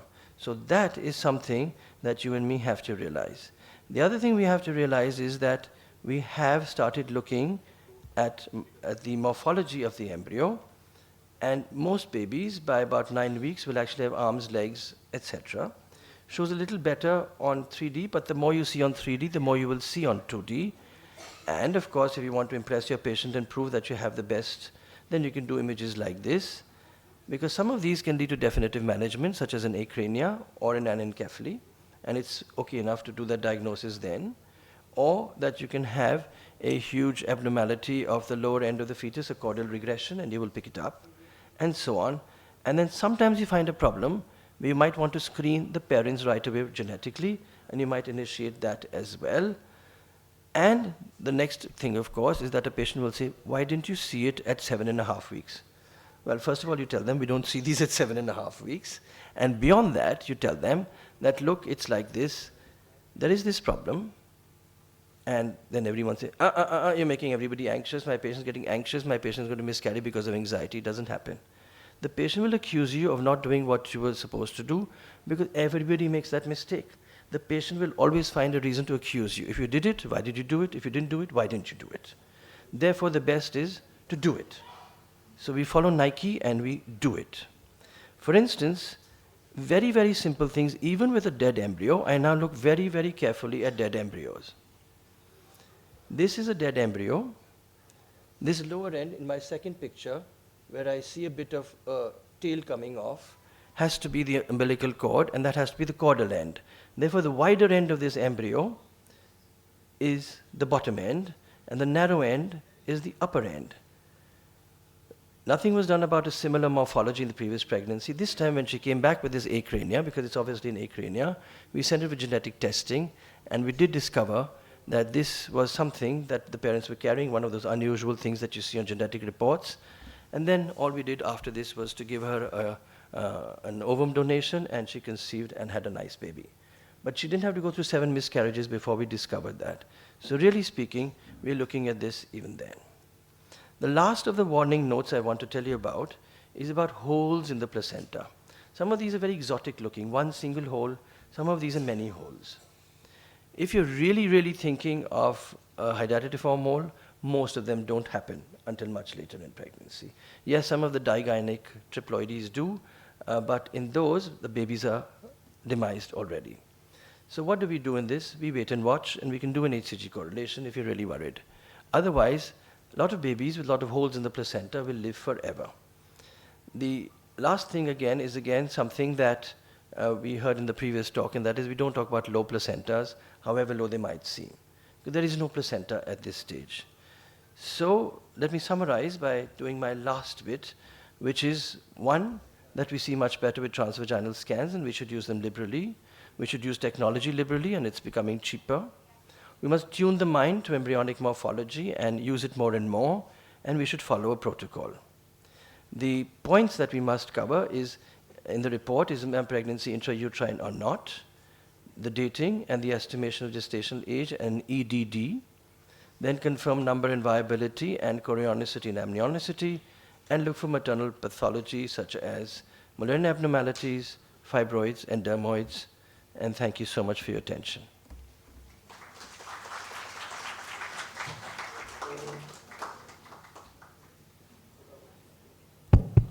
Thank you, sir, for that mind-blowing lecture. And you covered not only the morphology, what all we have to do in the first trimester, early trimester, but also you've given an overview of the holistic healthcare system that we have to take into account when looking at the maternal and child health.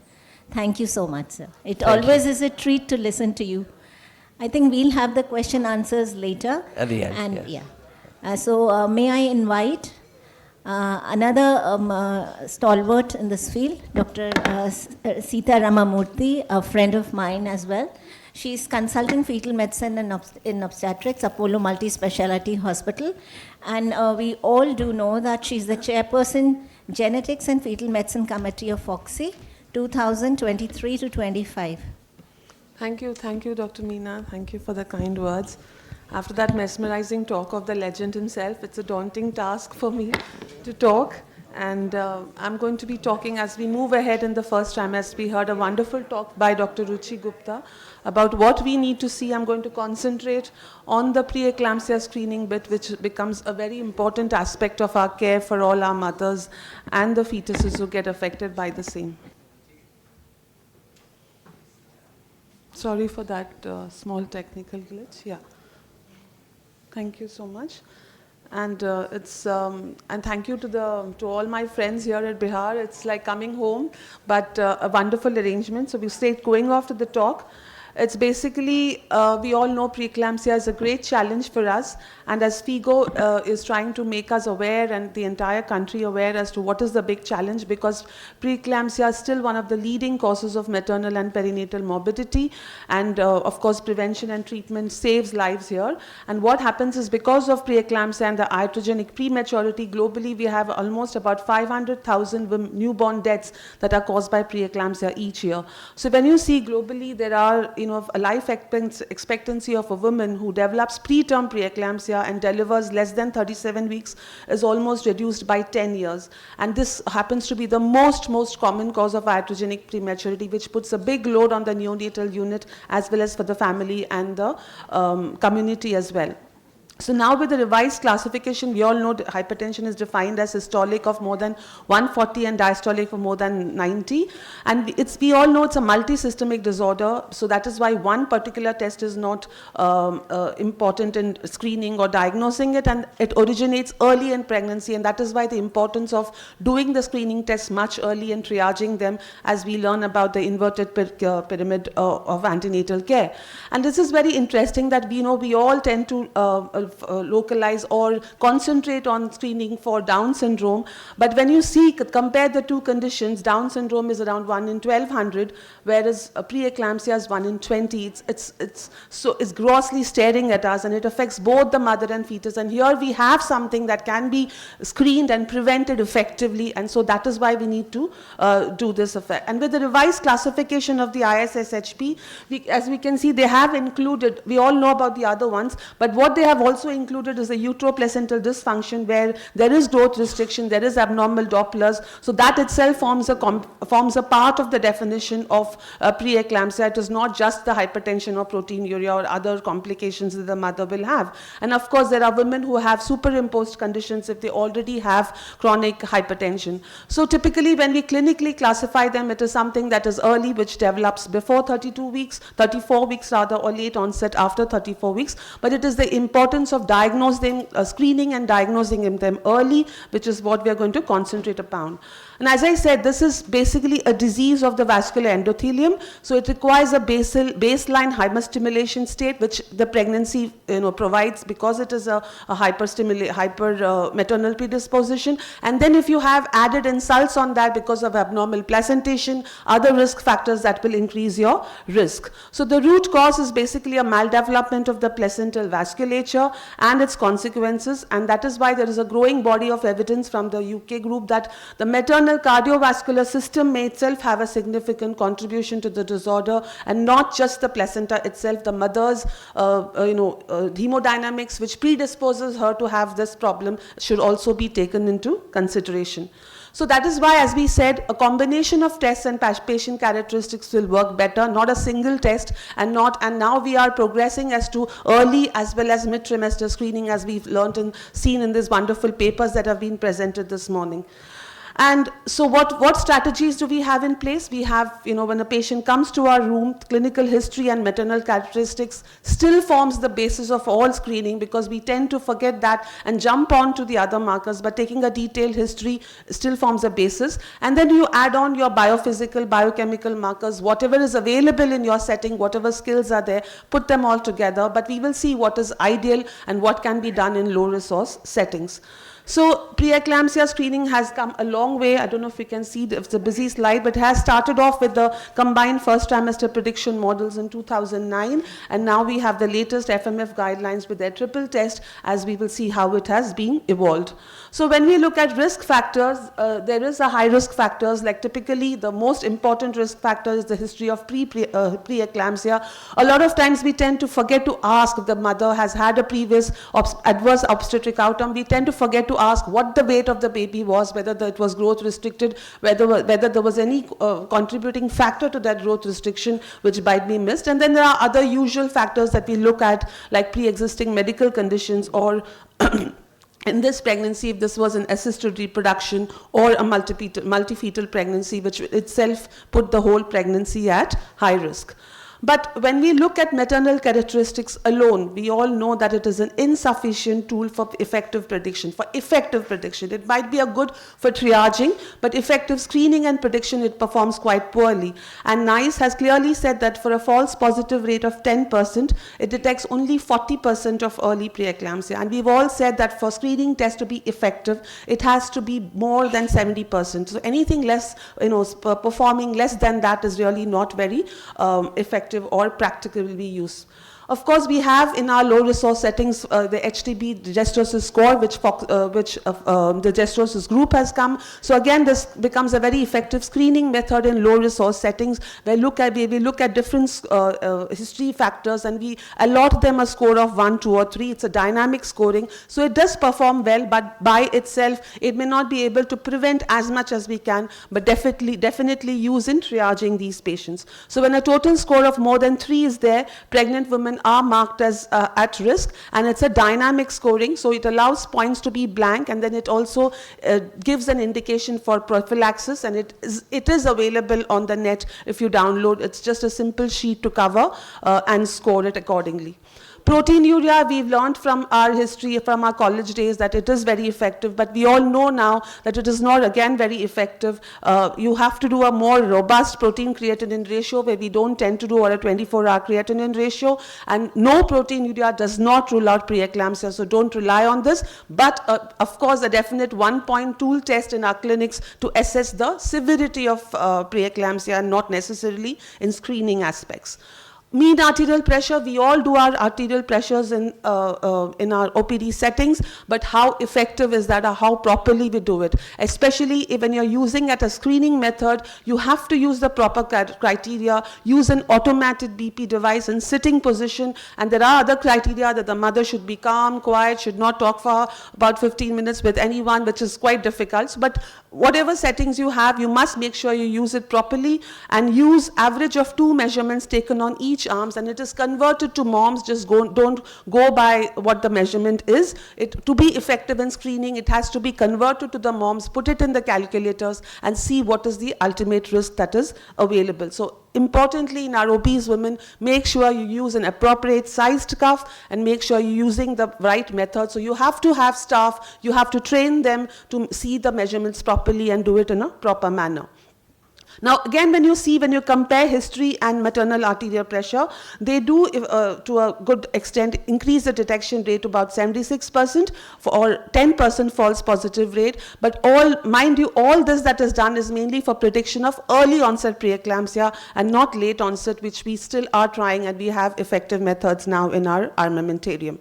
Uterine artery PI with the combined FTS that we do, we always use the uterine artery PI, and we know with the absence of the second wave of trophoblastic invasion, these placentas have abnormal uterine artery Doppler changes. So again, we look at the uterine artery PI in the first trimester, and then typically we use color flow, and diastolic notch is no longer considered. We use an average of PI, that is the one side, the uterine artery PI, and then the other side, combine the two, take a mean. The usual, most of the times the machine does it for you, and anything that is above the 95th centile, again plotted on charts for that particular gestation, because it is important at what gestation you're looking at, be it the first trimester or in the mid-trimester scan. Anything that is above the 95th centile will put this PI at a high risk. So standardized approach is you zoom the area, you apply color Doppler, adjust the velocity scale. These are typical measurements that you have to follow while doing a uterine artery Doppler, and at least 3 consecutive waveforms. I'm not going into the details. You obtain a sagittal section of the uterus, and then you identify the internal loss and gently tilt your probe and identify the uterine artery. Importantly, not to miss the pulsatile index of the other arcuate arteries, the systolic index, the peak systolic velocity has to be more than 60 centimeters to identify that as the uterine artery. So when 3 similar waveforms are obtained, you calculate and take the mean PI of the right and left. And typically, as I said, because it is gestational age dependent, anything at 11 to 13 weeks, if you do a transabdominally, anything more than 2.35 will be high. But look at the graph and see what it is. And for a second trimester, it will be around 1.4 by transabdominally and 1.5 for transvaginally. It is equally important to also do the uterine artery PIs in the third trimester when you have diagnosed a fetus to be growth restricted, which we will come to in our later talks. So screening, when you combine with the uterine artery Dopplers, especially if you use uterine artery Dopplers, it predicts, ISWAG has said that for a 10% false positive, it does by itself, it predicts only 48% who will develop early PE. So as you see, individual characteristics are important, but when you combine them, they give a better result, and that is the importance of using all of them together. So now when we have biochemical markers, which we are using for our biochemical screening for aneuploidies, like PAPA, which is a large glycosylated protein, and low levels are associated with higher incidence of PE, and with respect to that, growth restriction as well. So first trimester PAPA, if you're using, which is less than 0.4, will give you a prediction, as well as second trimester, which we'll come to that, S-split PLGF ratio, will together could predict late onset PE. Placental growth factor is another one which is implicated in the vascular endothelial growth factor family, and that is also implicated in the trophoblastic invasion. So any PLGF levels which are decreased in the 11 to 13 week scan, they are reduced in women who are developing preeclampsia, impaired placentation, and also for fetuses who develop aneuploidies. Yes, cost is an factor, but if you speak to, if the labs are convinced, if the patient is convinced, then you can convince them to undergo the test and use this as an effective screening model, because that will prevent a lot of cost in the long run. So when you look at the anti-angiogenic markers, that is one of them is the S-split, which is a truncated SPICE variant, and this typically increases 5 weeks prior to the onset of PE. So this is more effective in predicting of late onset, which we'll come to that. But all these anti-angiogenic markers and the pro-angiogenic markers, when we use combination, they will give you a good screening methods. So as we have what we see, that is in placental dysfunction, the uterine flow decreases, there's a vascular compromise, so S-split increases, and together all these, they play a role in the vascular complications and the preeclampsia syndrome that we see. So the balance between the PLGF and S-split is altered, and that is what we are looking for in screening these women for development of late onset preeclampsia. So typically this is a very seminal paper which came up with these risk models, and as we see that if you use PAPA itself or PLGF itself, they perform quite poorly, but when you combine all these markers, they predict almost to the sensitive, for the 5% false positive rate, it predicts almost to the level of 93%, and that is what we're looking for. So if we have this, we have to use it to the best so that we can give the best to our patients.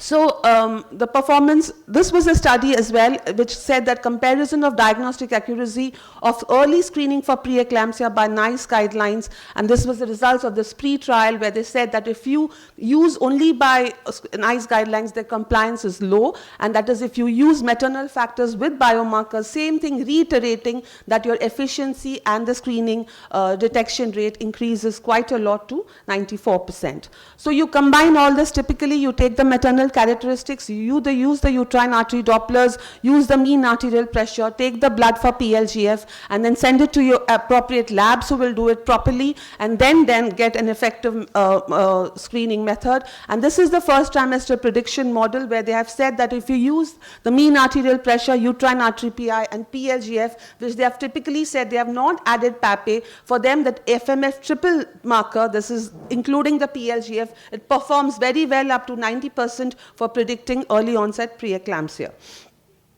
So again, a very interesting note to fact that when you do so many things for detecting cancers, the numbers needed to treat, when we look at preeclampsia, it's only 143 when we compare it to 337 women undergoing mammogram just to detect breast cancer. So you see that the numbers needed to treat are much less. So that is why the importance of doing this for all our women, so that we can detect more women who are going to develop preeclampsia. So now what happens, does first trimester screening algorithms reduce the prevalence? This was a systematic review, said that when you use it with aspirin, it reduces the risk of preterm preeclampsia. This was published last year, and that is why it said that the effect is most marked for the prevention of preeclampsia resulting in birth less than 32 to 34 weeks. And that is why when you use these models, it is more practical and more feasible and efficacious. What about when you go to the second trimester? Yes, we can do it. We have been doing routinely by uterine artery Dopplers in the second trimester, and especially when you're doing uterine artery PI, they are increased, that is the mean arterial pressure and uterine artery PI is increased, and we can see that in the, when you combine it with SLIT and PLGF, the detection rate is almost to the rate of 100% when you're screening them for preeclampsia developing less than 34 weeks. So here you have in second trimester, you have decreased PLGF levels and the altered SLIT PLGF ratio, and that is what we're going to concentrate on. So the ratio of, this was the study done again in New England Journal of Medicine, where they said the predictive value of SLIT and PLGF ratio with suspected preeclampsia is good. So any ratio less than 38, as we heard in one of the papers, can be used to predict the short-term absence. That means the negative predictive value of this test is very, very good. So if you are doing an SLIT PLGF ratio, and if the ratio is less than 38, we can confidently say that this woman is not going to develop preeclampsia. If the ratio is more than 38, then it will help you to triage this woman and monitor these women more frequently in the subsequent weeks to follow. This was again confirmed by the Parrot trial, which said that it could change the antenatal care that improves the speed of diagnosis and improves pregnancy outcomes. So based on all this, FIGO came up with a guideline in 2019 that they said that when you use the combined risk assessment in first trimester, that is with maternal risk factors, mean arterial pressure, PLGF and uterine artery PI, and if the risk is more than 1 in 100, the cutoff value is 1 in 100, you put them as high risk, and this is most predictive of early onset preeclampsia to the range of 90%. And this is available free of charge on the web. So you just have to put your, whatever markers are there. It will give you an estimation. And when it is not possible to measure the biochemical markers, you could do your baseline screening test with maternal factors and maternal mean arterial pressure, but not purely on maternal factors alone. They've also said that PAPE, it's good by itself, but now with the new FMF, they have reiterated that PLGF scores better than PAPE, but if it's not available, you could use PAPE values of less than 0.4 to be a value of screening.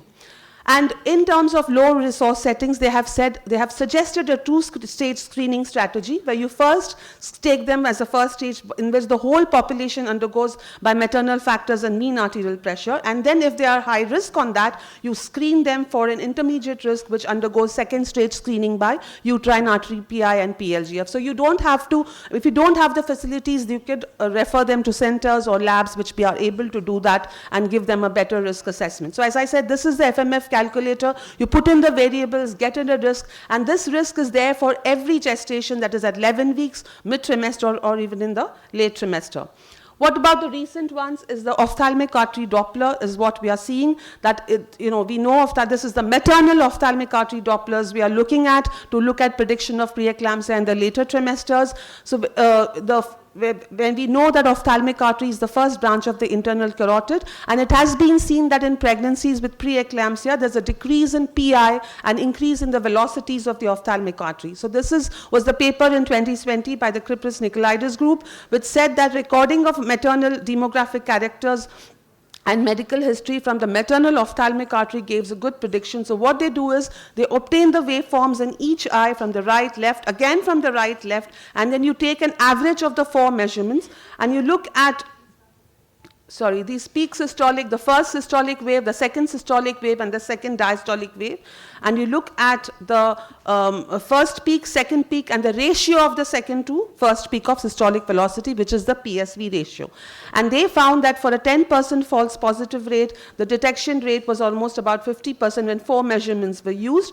And ophthalmic artery PSV ratio at 35 to 37 weeks, this is at later gestations, can predict subsequent delivery with PE, especially if this occurs 3 weeks within after assessment. So this also is a big way in coming up, and a lot of centers in our country are doing it to see how effective it is, but it is important to use the right way and use the average of the 4 measurements from each eye as well.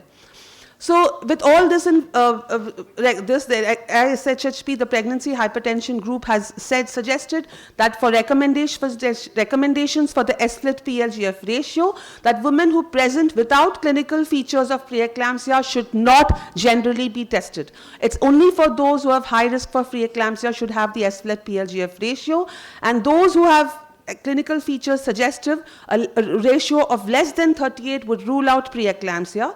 If the result is between 38 to 85, you should ideally retest them after 1 to 2 weeks, which may not be very cost effective most of the times. And if the ratio is more than 85, then they will possibly have or develop preeclampsia. Those they need to be closely monitored, probably as inpatients, depending on what settings you have. And it is the rate of change of the ratio that is more important than one particular ratio. But even then, if you're able to do one ratio, and if the ratio is less than 38, that is more or less reassuring, and that is what the recommendations say. So this is the same thing in an algorithmic fashion. This is all there on the net, but it is again to tell you how we can triage them, how we can use them as to what the ratios are, and how we can effectively rule out preeclampsia, because as I said, this has a very good negative predictive value. There are new things coming up as the glycosylated fibronectin, which improves this is in the first trimester. Along with the first trimester triple test, they have recognized the fact that the triple test has a detection rate of 64%, and especially in the South Asian population. So that is much less than the European population. So they have trying to add on the raised glycosylated form of fibronectin, which can offer, especially in women of differing ethnic backgrounds. So adding fibronectin as a 4th biomarker, they have said that increases the detection rate to almost 83%, which we will have more space to watch for, and we will see for more results to come. New biomarkers are the Congo Red, which is a point of care test, which can be, it's a bedside test, which is just a urine test, and that can tell you about the misfolded proteins that can come up and predict with the normal color changes. And also added on are various ones which are in the research settings like serum endoglin, placental RNAs, and endothelial RNAs. So with all this in picture, we have preventive strategies. So basically we are looking at secondary prevention, because primary prevention will be difficult, and tertiary obviously once the complications have developed. So again, the ISSHP group has come up with these guidelines that unless there are contraindications, this is for all women, that they should exercise in pregnancy almost for about 140 minutes per week, a calcium intake of of at least 500 milligrams per day. But a very, very important message is, please do not use low dose aspirin routinely, or low molecular weight heparin, or all that, just to prevent preeclampsia prevention. Unless there is a high risk, please do that. But definitely no role of thrombogenic agents like low molecular weight heparin. And they have also said that women who are identified at high risk should receive aspirin prophylaxis commencing at 11 to 14 weeks when you're actually diagnosed or screening them positive with a dose of 150 milligram. That is important, taken at night around at 8 p.m. until 36 weeks or when delivery occurs. That is important because the ASPIRATE trial has clearly showed there is a significant drop of almost 83% in the rate of early preeclampsia. So very important as to screen these women who are high risk, give them the proper dose of 150 milligram and at the proper time which is taken, making sure that the compliance is good. Low dose aspirin recommended to be taken at bedtime before 16 weeks, discontinued by 36 weeks. After screening, an aspirin at a dose of less than 100 is not recommended because of the platelet insensitivity, especially when the pregnancy progresses and the BMI increases. So your 75 will not work. If they are at high risk, you have to put them at the right dose of 150 milligram. There is convincing evidence, obviously, that the therapy commencement is best, the effectiveness is best when you commence them before 13 weeks. But there is also a debate saying that if the patients come late, there might be a role, especially if they are at high risk, you might consider them starting even aspirin after 16 weeks. There might be a small role, though it is not evidence-based. There are a few studies which have suggested that, and that is controversy, so which we will not debate upon. Now, again, as I said, this was the study which said that this is most effective, and this was a systematic review last year which came up with that. It is introduction of these models outside of 100 is both feasible and efficacious. So if we have resources, if we have the facility, if the patient is affording, please use them. But then comes the next question of whether we should be offering aspirin to all pregnant women. No, because they have said that the acceptability is low-risk women with reported adherence is not good, and when they actually randomize, they did a test, half of the women, they actually didn't want to take it because they didn't want to take it without a good reason. So in these women, the treatment adherence was only 48%. If you just routinely prescribe, you think they might be taking it, but don't do it for all women because it also has its side effects. It's not a drug without side effects. So other issues is when the woman has chronic hypertension, a secondary subgroup analysis of the ASPIRATE trial said that in cases of women who have chronic hypertension, it may not decrease the incidence of preterm preeclampsia. But again, in these women, considering aspirin safe, you might still consider them offering aspirin. Another important thing, please do not stop the aspirin when the woman spots or starts bleeding, because you're not effectively losing the effectiveness. Even if you are planning a cesarean section, 150 milligram, if she lands up in an emergency, 150 may cause a problem. So if you are planning, if it's a planned cesarean section, you may stop it for a day, not more than 3 days like what we used to do it before. So yes, it reduces the risk, and the effect is more marked for less than 34 weeks. So why it is important to know this? Because the prediction is still low in our women, because the clinical presentation is still variable in our countries with our varied group of population that we have. The lab studies are variable, every lab is different, so make sure you use a standardized lab. The population that we are screening is variable, so most of the strategies that work in small rather than the large populations, but whatever available resource we have to use it to our best. So the key points will be the ideal screening method is to use the maternal characteristics along with the biophysical and biochemical markers, treat with aspirin at a minimum daily dose of 150, taken at bedtime before 16 weeks, it reduces early and preterm. It is considered safe and has tolerable side effects, but given the lack of data regarding adherence, please do not universally prescribe it. Of course, supplement them with calcium who have a low risk of low calcium, which all of our women have. So please do make a difference, because preventing eclampsia makes a difference, and preventing makes a difference to prioritize these women and to address these whatever essential drugs we have, and we have to fill in the gaps in terms of governance and financing. Thank you so much for your patience.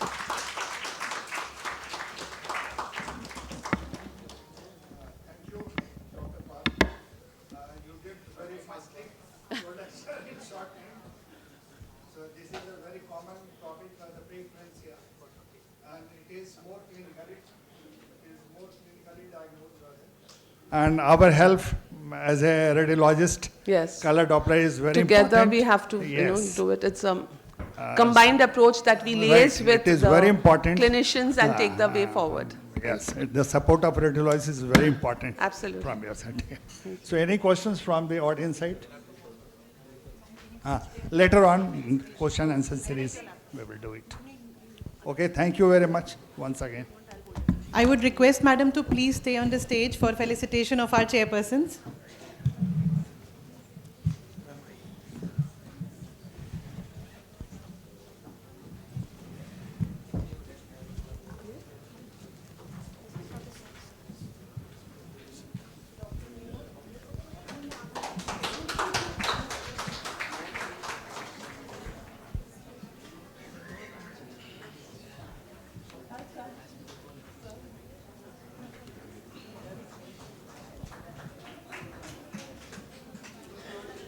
This is a very less noise for such a full hall of people.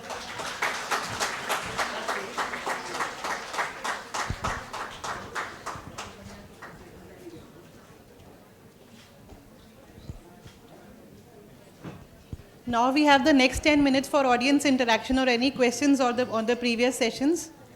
Anybody who wants to ask any question can please raise their hands.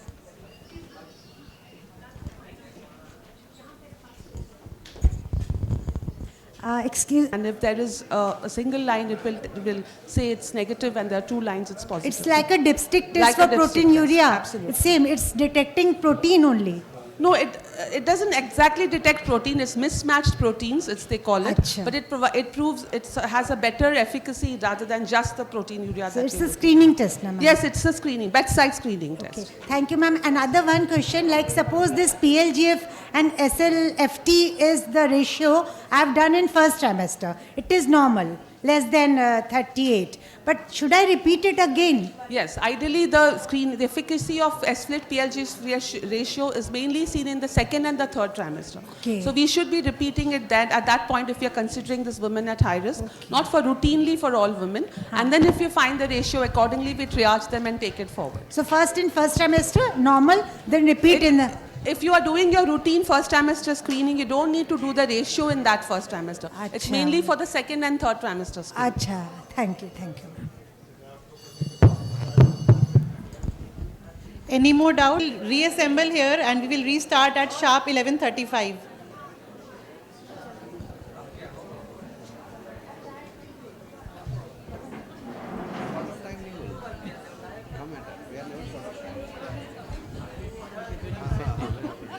So all we say is like, we shall reassemble very short. बहुत अच्छा idea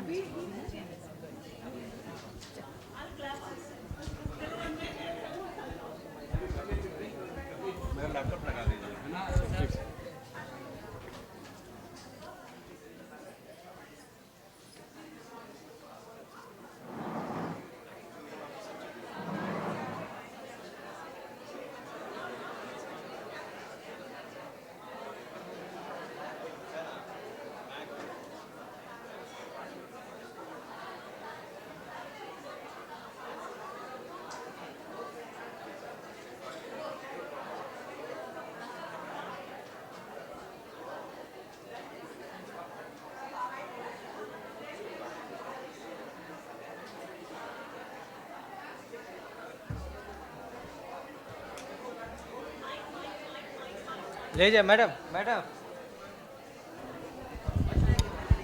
The tea is served behind, so you can go from the door in the front. Center in East Delhi, sir has established this center and Ghaziabad by the name of Advanced Gun Diagnostics. So I invite you, Dr. Krishna Gopal sir, to kindly come to the dais and deliver your presentation. Most welcome. And sir is going to talk about ultrasound protocols in twins, problem of abundance. Please go ahead. Can we please have some silence from the audience? Just a minute, Krishna Gopal. When I finish, you start, please. मनुष्य के हृदय में एक बहुत ही प्रमुख भाव है ईर्ष्या, और जब भी कोई आगे बढ़ता है तो हमें उसे देखकर ईर्ष्या होती है। लेकिन हमारे हृदय में दो समय, हमारे जीवन में दो ऐसे समय हैं जब हमारे हृदय में ईर्ष्या आशीर्वाद और आकांक्षा में बदल जाती है। ऐसे दो समय हैं जब आपका शिष्य, आगे बढ़ता है और आपकी संतति, आपके बच्चे आगे बढ़ते हैं। कृष्ण गोपाल का इंट्रोडक्शन मैडम ने दिया, डॉक्टर अमिता ने। इनका एक और इंट्रोडक्शन है, ये मेरे बड़े प्रिय शिष्य रहे हैं। इनको हम लोग इनके छात्र जीवन में केजी के नाम से जानते थे। बहुत ही सौम्य बालक, और आज भारतीय स्तर पर, नेशनल लेवल पर और इंटरनेशनल लेवल पर ये व्याख्यान देते हैं। मेरे लिए इससे बड़ी कोई खुशी की बात नहीं है, कोई इससे बड़ा पुरस्कार नहीं है कि आज अपने शिष्य के व्याख्यान में मैं चेयरमैन बनकर बैठा हूं। Krishna Gopal, please start. Thank you, sir. And your description made me emotional also. So what happens when you get lot of blessings like Dudho Naha or Puto Phalo? So you get twins. So this is the society I belong, and I urge you all to become member of it, because we are very no nonsense society. We just deal with one thing, that is education. I always start my talk by urging all of you who are not part of this society that deals with the fetal and maternal care in this country and neighboring countries, to become the part of it, a member of it. So membership forms are there outside with Mr. Vishal Mittal, and you can go and become member of it. The second clip you are seeing here is a lambda sign that is seen in the dichorionic diamniotic pregnancy. This is the one thing that I will keep on emphasizing throughout my talk about the necessity and importance of assigning a pregnancy of chronicity. And third is, this is my institute where I educate people for the fetal medicine in the form of fellowship, as well as with the weekend only training programs. So if we go for the guidelines for the twins, there are different guidelines, and as always that Mithilesh sir has told you, everybody wants that they are better than others. So there is one paper published by the Asma Khalil group in 2023, and this paper actually dealt with the essence of the guidelines of the different twins. So what they concluded, that as far as ultrasound protocols are concerned, so they are almost similar. Management may vary depending upon the local practices in different countries. So if you will go to the ISWOG guideline that we all follow, the first thing that you will notice that the number of ultrasound in the monochorionic pregnancy is much more than that of the dichorionic pregnancy. So why it's so? The reason is that the chances of having complications in the monochorionic pregnancy is much more than that of the dichorionic pregnancy. Whether it is miscarriage or the fetal anomalies or the perinatal mortality, preterm delivery, fetal growth restriction and birth weight less than 5th centile, they are all more in cases of the monochorionic pregnancy than that of the dichorionic pregnancy, and this is the reason it is imperative that we should diagnose it. The accuracy in the determination of the chronicity is less than 10 weeks is 98%, but if we see this table, so the most accuracy is between the 11 to 14 weeks scan, where our accuracy is 99 to 100%. So by that time, we must assign chronicity to any of the twin pregnancy. So if the pregnancy is less than 11 weeks, we can suspect the chronicity, we can assign it by the number of gestational sac number of amniotic sacs within the chorionic cavity, and with the number of yolk sac. If we are seeing that there is two gestational sac separately, so we know that we are dealing with a dichorionic diamniotic pregnancy. If we are seeing two embryo in a single gestational sac, so we know that we are dealing with a monochorionic pregnancy. If we are seeing an inter-twin membrane in between this, so we know that we are dealing with a monochorionic diamniotic pregnancy. There are two things that I must tell you before going to the protocol, and first is the appearing twin. So in your practice you must have encountered that you have not done the first scan at 5 weeks, and the patient visited you at 7 weeks, and in the first week scan what you are seeing is there is a singleton pregnancy is there reported, and in your scan that is a twin pregnancy. So the first thing that comes in your mind that someone has missed a twin pregnancy. This is not so actually. There is an entity called appearing twins, and that is more common in the monochorionic twins. And if we see the scan prior to 6 weeks, then more than 80% of the monochorionic twins are classified as a singleton, and even 11% of the dichorionic twins are classified as singleton, and they turn out to be a twin pregnancy. So undercounting is approx 37.5% in a paper if we scan at 11 weeks. If there is a vanishing sac, so at the same time we are seeing for the appearing as well as the vanishing twins. So incidence of the vanishing twin after appearance of the gestational sac in ART pregnancy is 27.1%, and in spontaneous pregnancy it is 40.5%, and even after appearance of embryo it is 38.5%, and in the spontaneous pregnancy it is 7.3%. The higher the number of the live fetal hearts seen before 8 weeks, the greater the risk of the vanishing embryos. And it is important. Why it is important? It is important because when we are doing the combined screening, it altered the Papa A value. It does not alter the serum free beta HCG value, but it do alter the Papa A value. So it is important that we should know what we need to do in the vanishing twin as far as our aneuploidy screening is concerned. But coming back to the chronicity, it must be determined before 13 weeks plus 6 days of the gestation by the membrane thickness, by measuring the membrane thickness at the site of insertion of the amniotic membrane into the placenta, where if it is more than 2 millimeter, it suggests dichorionic pregnancy, and if it is less than 2 millimeter, it suggests our monochorionic pregnancy.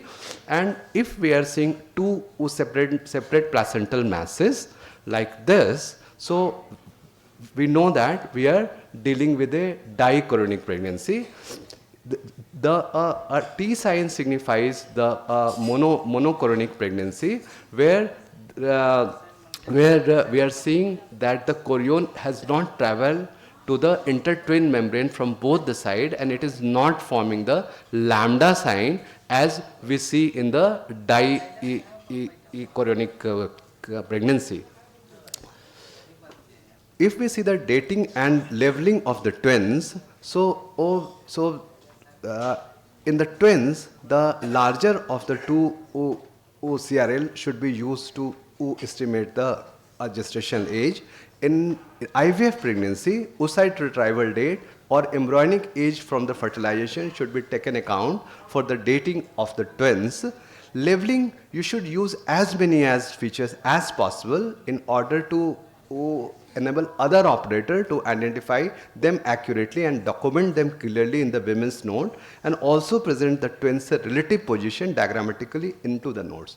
That means that it is not only that you should write the a presenting fetus and after coming fetus, you should also write that whether it is on the right side or left side. So use as many as features. It might happen that there is somebody else who is doing the next scan. So that person will know that which one is your fetus B and which one is your fetus A, so that there should be a uniformity between the assessment of these fetuses. If we take the mid-trimester anomaly scan, so it takes much larger time than that of the singleton pregnancy, and the chances of the neural tube defect, anterior abdominal wall defect, facial cleft, brain abnormality, cardiac defect, gastrointestinal abnormality, and are always high in the twins than that of the singleton pregnancy, particularly in the monochorionic twins. And we also need to describe the limitations, that what we cannot see, our accuracy goes down in cases of the twin pregnancy. If we see for our 18 to 20 weeks scan in twins, then we should screen for the preterm birth also by measuring the cervical length by TVS, where the 25 millimeter is the cutoff most commonly used in the second trimester, and in asymptomatic women a cervical length less than 20 millimeter at 20 to 24 weeks is the most accurate predictor for the preterm birth before 32 to 34 weeks. But in symptomatic women, we should not rely on the cervical length. Means that if the patient is already leakage, so you know that she is symptomatic, so if you will depend upon your cervical length, you might be wrong also. What we need to do when there is a discordant anomalies, so if there is a lethal anomalies, interference should only be done when the normal fetus is at risk. In non-lethal anomalies, balance between the handicapped child and feticide-related complication should be explained to the patient, and the counseling is the key. So in the twin discordant for the fetal anomalies should be referred for a regional fetal medicine center for expert ultrasound assessment, invasive genetic testing if indicated, and counseling regarding the likely prognosis of both the affected as well as the normal twin. It is important because we want to save the normal twin here.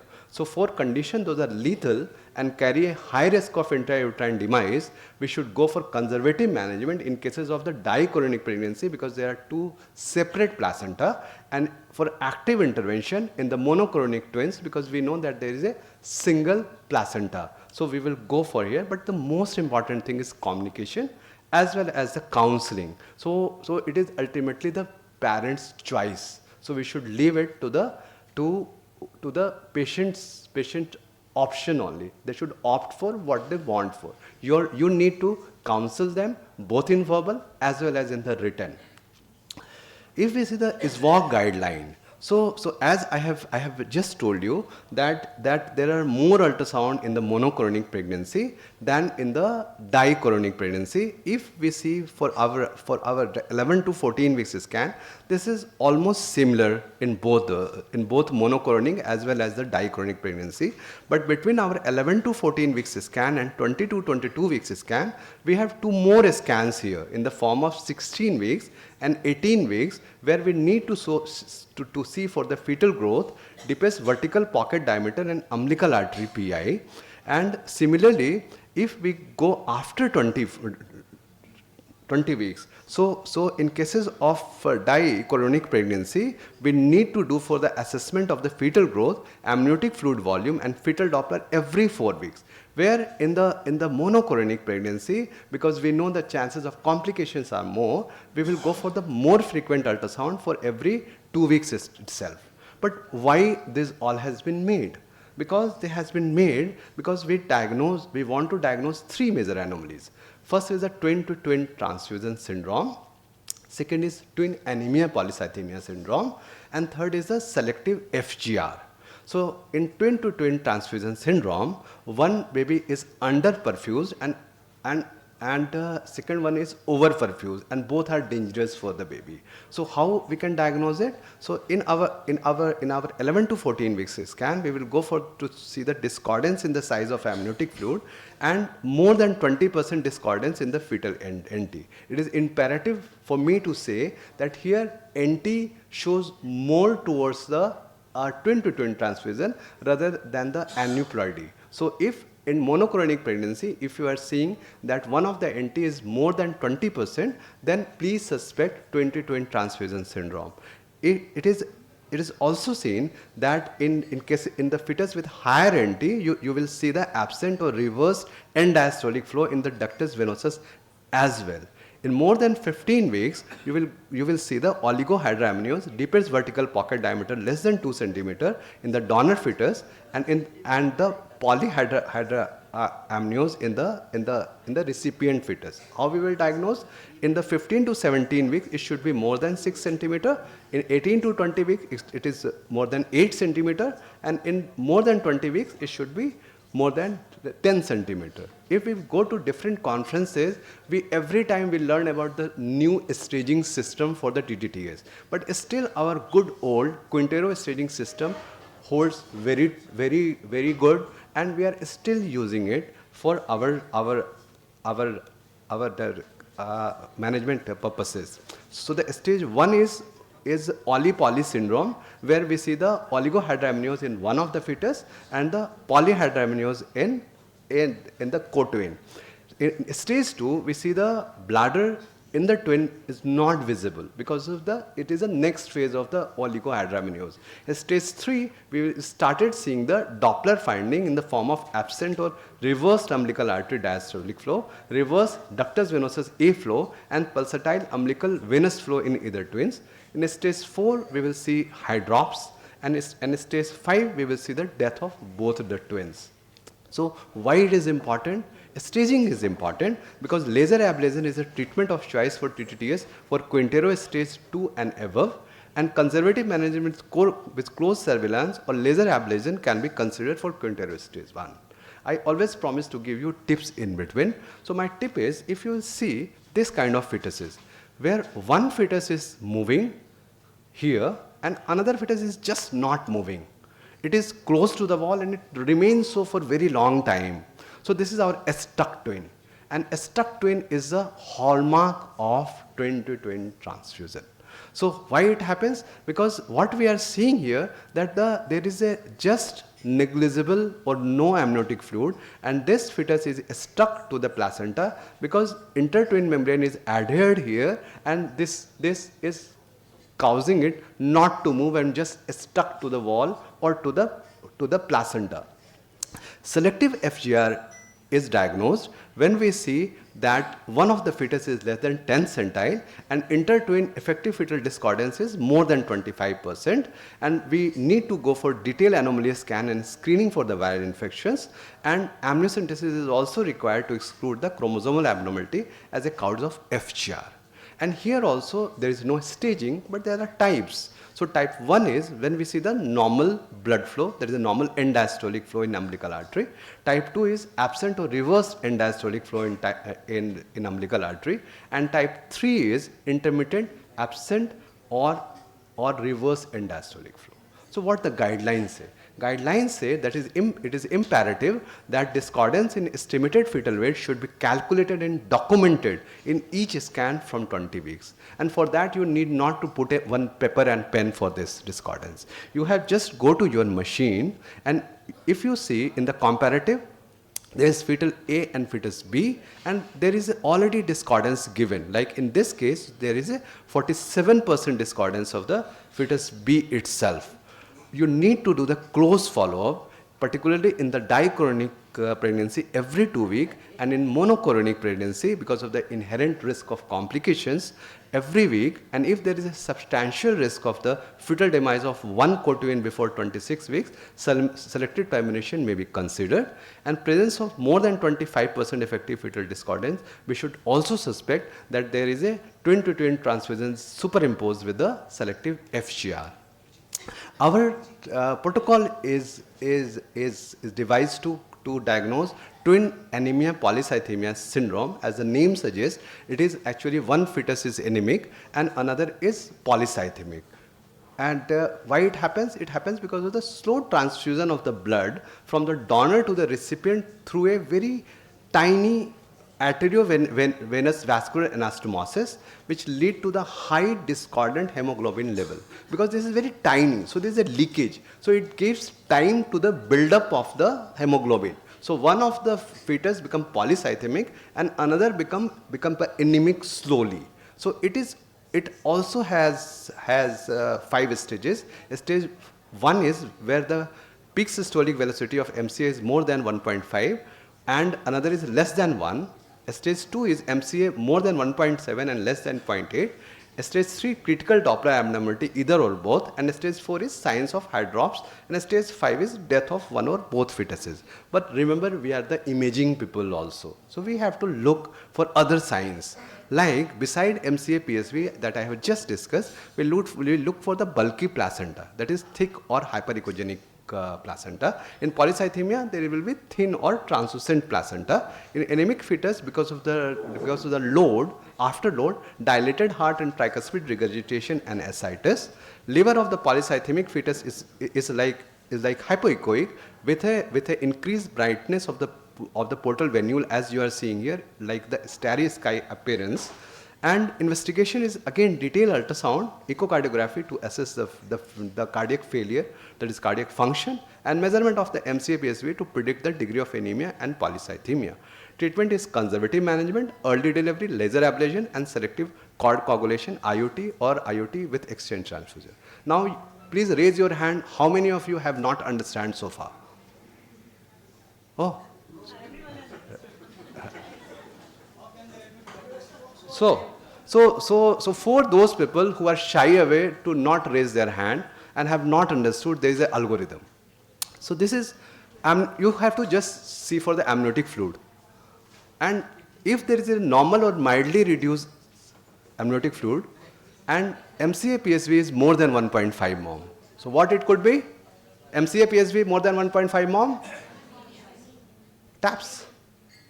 If this is Oli-Poly sequence, what it could be? TTTS, very good. And if there is a Oli and normal, what it could be? Selective FGR. Excellent.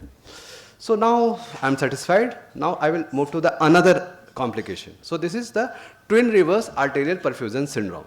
So in twin arterial reverse perfusion syndrome, one of the fetus will be normal and another will having no cardiac activity, rarely a rudimentary heart, show slow pulsation with variable degree of the deficient development of the head or upper limb with pumped twin device if untreated.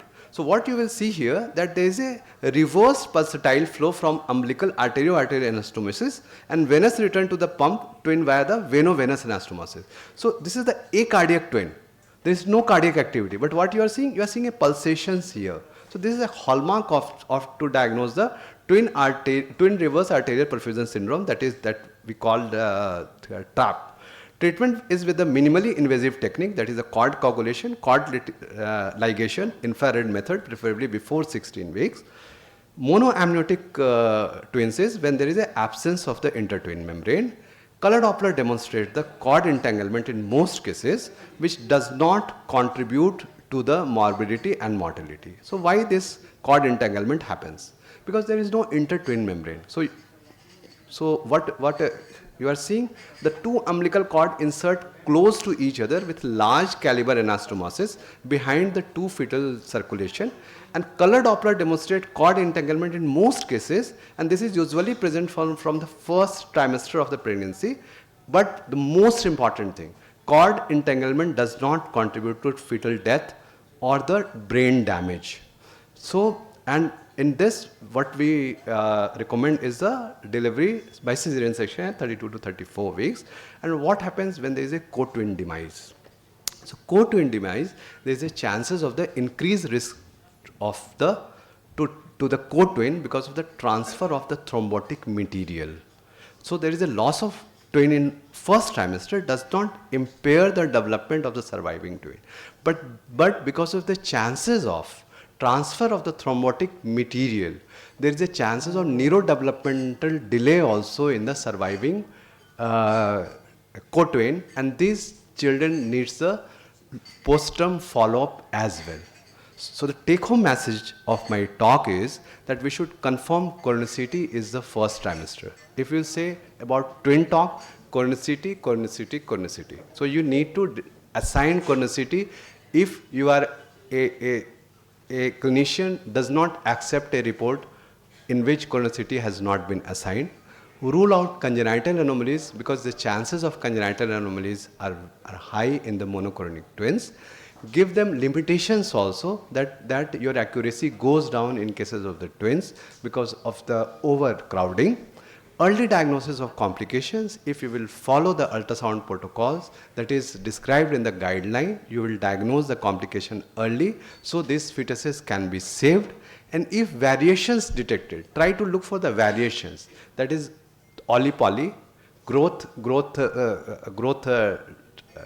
differences, cord insertions also. So these are the placental size. So these are the variations. So if variation detected, refer to the tertiary center, close follow-up and counseling and intervention if indicated.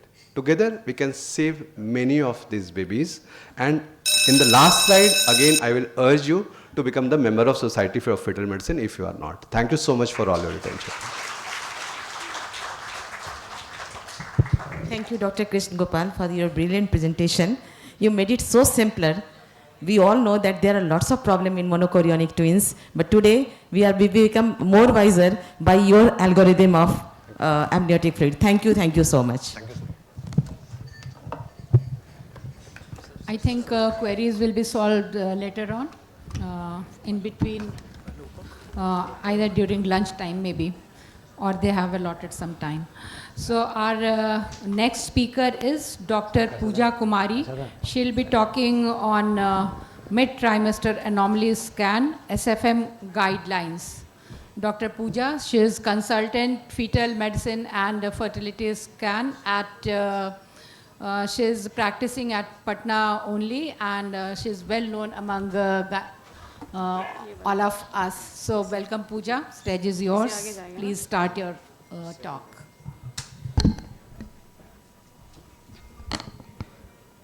Good afternoon, everybody. Today, I am going to speak on mid-trimester anomaly scan Society of Fetal Medicine guide. I am Dr. Pooja Kumari. I am a consultant fetal medicine. I am a consultant obstetrician and gynecologist. I have done my fellowship in fetal medicine under Dr. Pradeep Goswami and Dr. Kushagriti Ghosh, Kolkata. I am the director of my own center, that is KD Feto Maternal Clinic, Patna. So, the Society of Fetal Medicine guidelines are for use by all practitioners performing antenatal ultrasound scans. The experience of practitioners from the specialties of obstetrics, radiology, and fetal medicine has been drawn upon to prepare these guidelines. Relevant perspectives have been obtained from the guidelines published by the American Institute of Ultrasound in Medicine, the American College of Radiology, the American College of Obstetricians and Gynecologists, the Royal College of Obstetricians and Gynecologists, and the International Society of Ultrasound in Obstetrics and Gynecology. This section of the SFM guidelines pertains to the scan of fetal anomalies in second trimester, and it includes statements on accuracy and limitations of the scan, fetal safety, patient information requirements, personnel qualifications, equipment, documentation and reporting, the timing of the scan with reference to gestational age, a protocol for conducting the actual study. The second trimester scan, it includes 3 components. Number 1, detailed anatomical evaluation of the fetus. Number 2, fetal biometry. Number 3, evaluation of the fetal environment. The use of high-frequency transducers, transvaginal scanning, color and power Doppler studies, and 3D and real-time 3-dimensional scans increases the accuracy in many situations. So in evaluation, we see the cardiac activity, fetal number, and chorionicity and amnionicity in multiple pregnancy, gestational age, fetal size, placental appearance and location, amniotic fluid volume, cervix length, which is measured by TVS. So guidelines for examination. Number 1, fetal biometry and well-being. Dating scan, first trimester scan or mid-trimester scan. Recent evidence from the intergrowth 21st study indicates that HC alone or HC plus FL may be the most accurate predictor for gestational age after 14 weeks. The following sonographic parameters are routinely used for assessment of fetal size. 1 is biparietal diameter, 2 is head circumference, 3 is abdominal circumference, 4 is femur length. So BPD, the recommendations are outer to outer placement of the calipers. Anatomical landmarks are transverse view of fetal head at the level of thalami. Ideal angle of insonation is 90 degree to the midline echos, but slight variations are permitted. Symmetrical appearance of both the hemispheres. Midline fox cerebri interrupted anteriorly only by the cavum septi pellicudi. Cerebellum not visible. Cephalic index is equal to ratio of maximum head width, that is BPD, to its maximum length, that is OFD, and this value can be used to tell about fetal head shape. So standard fetal biometry, this is the transthalamic plane, this is the CSP, this is the midline fox, and normal BPD is measured from outer to outer. So this is normal BPD. Here the BPD is abnormal. Head circumference, the recommendations are ellipse approach or derived from BPD and OFD, outer to outer placement of calipers. Anatomical landmarks are same as that of the BPD. Recent evidence suggests that outer to outer placement of calipers eases standardization, reproducibility, and quality control. This is the transthalamic plane showing the HC measurement. It is done from outer to outer here, and this is normal HC. Here, some protrusion is seen, so it is abnormal HC. For abdominal circumference, the recommendations are transverse section of fetal abdomen should be as circular as possible, fetal spine preferably at 3 o'clock or 9 o'clock position. AC can either be measured by using the ellipse approach or derived from anterior posterior and transverse abdominal diameters. APAD is measured, the calipers are placed on the outer border of the body outline from the posterior aspect of the skin covering the spine to the anterior abdominal wall. TAD is measured, the calipers are placed on the outer border of the body outline across the abdomen at the widest part. So AC is equal to 1.57 into APAD plus TAD. So the anatomical landmarks are transverse section of the fetal abdomen, which should be as circular as possible, umbilical vein at the level of portal sinus, stomach visible, kidneys not visible. This is the transverse section of the fetal abdomen, this is stomach, this is the aorta, this is IVC, and this is the umbilical vein, and here kidneys are not visible, so it is normal AC. Here ascites is seen, so it is abnormal AC. Femur length, longest axis of ossified diaphysis is measured, appropriate reference chart used, angle of insonation should be 45 to 90 degree, caliper placement done at the ends of the ossified diaphysis without including the distal femoral epiphysis if it is visible, and exclude the triangular spur artifacts which will falsely increase the length.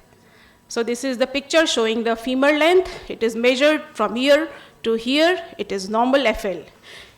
Here the femur is curved. It is abnormal FL. Estimated fetal weight. Recommendations are Hadlock 3 formula. HCAC-FL is recommended. It is expressed as centile or Z-score or graph. Reference standard indicated. Fetal biometry charts are used. The Delphi 2016 consensus criteria should be used for fetal growth restriction. Amniotic fluid volume assessment. The recommendations are AFI is amniotic fluid index, DVP is deepest vertical pocket. So DVP is the largest vertical pocket free of umbilical cord and fetal parts is measured. Normal range is 2 to 8 centimeter. AFI can be estimated from 18 weeks onwards by measuring the 4 vertical pockets that is free of umbilical cords and fetal parts, one from each quadrant of the uterus. So DVP is reliable for oligohydramnios. AFI is reliable for polyhydramnios. This is the ultrasound picture showing polyhydramnios. Here the DVP is 9.3 centimeter, which is increased. This is the picture showing oligohydramnios. The DVP is 1.22 centimeter, which is decreased. This is the picture of anhydramnios. Here this is the fetus and no liquor is seen here. So umbilical cord insertion, 80% cases center of placenta, 12% cases paracentral, and in 5 to 8% marginal, that is within 2 centimeter of the placental edge. Filamentous insertion seen in 1% cases. Here the insertion of umbilical vessels is within the amniotic membranes instead of placenta, and it is associated with vasa previa and fetal growth restriction. Marginal and filamentous insertion should be reported. Umbilical cord insertion on the placenta is not part of routine mid-trimester scan. Single umbilical artery, which is commonly referred as SUA, it occurs due to atrophy of one of the arteries. Left one is most common. It is more common in twin. Diagnosis is done by direct visualization of the umbilical cord or by tracking the umbilical arteries around the fetal bladder with color Doppler. It is associated with congenital anomalies and fetal growth restriction. It not constitute anomaly as per se. This is the transverse section of the fetal pelvis. This anechoic structure is the fetal bladder and it is surrounded by single umbilical artery. Doppler ultrasonography, uterine umbilical artery, pulse Doppler evaluation for the screening is done. Color flow Doppler imaging is encouraged and can assist in the examination of the fetal heart and the cord vessels and in determination of amount of amniotic fluid. In multiple gestation, the recommendations are, we see the chorionicity, we look for lambda sign and T sign. In monochorionic placentation, amnionicity is seen, visualization of placental cord insertion. Fetal gender is same, that is considered monochorionic and that is a high risk pregnancy. This is the ultrasound picture showing triplets. It is a trichorionic triamniotic triplet. So basic mid-trimester fetal anatomical survey in head, assessment of size, shape, integrity, bone density is seen. 2 axial planes, the transventricular, transthalamic plane, seen, transcerebellar planes for posterior fossa assessment, intact cranium, head shape normal, CSP normal in appearance, choroid plexus normal in appearance, midline fox normal in appearance, thalami normal in appearance, lateral cerebral ventricles normal in appearance, cerebellum normal in appearance, cisterna magna normal in appearance, nuchal fold normal in appearance, integrity, no bony defects seen, bone density normally, high skull density seen as a continuous echogenic structure which is interrupted only by cranial sutures in specific anatomical locations. Poor mineralization is seen in osteogenesis imperfecta and hypophosphatasia. Here the shape of the head is oval, so it is normal shape. Here this is the abnormal shape, it is lemon shaped, so it is abnormal head. Other abnormal shapes are strawberry, clover leaf. Here the lateral ventricle measurement is just done below the parieto-occipital fissure. This is the transcerebellar plane showing the posterior fossa. This dumbbell-shaped structure is cerebellum. This is the vermis. This is cisterna magna. This is nuchal fold, and it is normal. Here, cisterna magna is enlarged, so it is abnormal. Face, both orbits and lenses present. Mid-sagittal facial profile normal in appearance. Nasal bone normal in appearance. Upper lip intact. In coronal view, to detect cleft lip. This is the coronal section of the face. This is the upper lip, these two are the nostrils, this is the nasal bone, and this is normal. And here cleft is seen, so it is abnormal. This picture showing the two lenses which are symmetrical and intact with the two lenses. And here the third orbit can be fit, so it is normal. This is the mid-sagittal facial profile view. This is the nasal bone, and this is the maxilla, mandible, so it is normal. Here we can diagnose the bilateral cleft lip, nasal bone anomalies, and micrognathia. Here the nasal bridge is depressed, so it is abnormal. For neck, normal neck is cylindrical in appearance, no protuberances, masses, fluid collection seen. Neck masses are cystic hygroma, goiter, teratomas. So this is the picture showing the normal neck, which is cylindrical in appearance.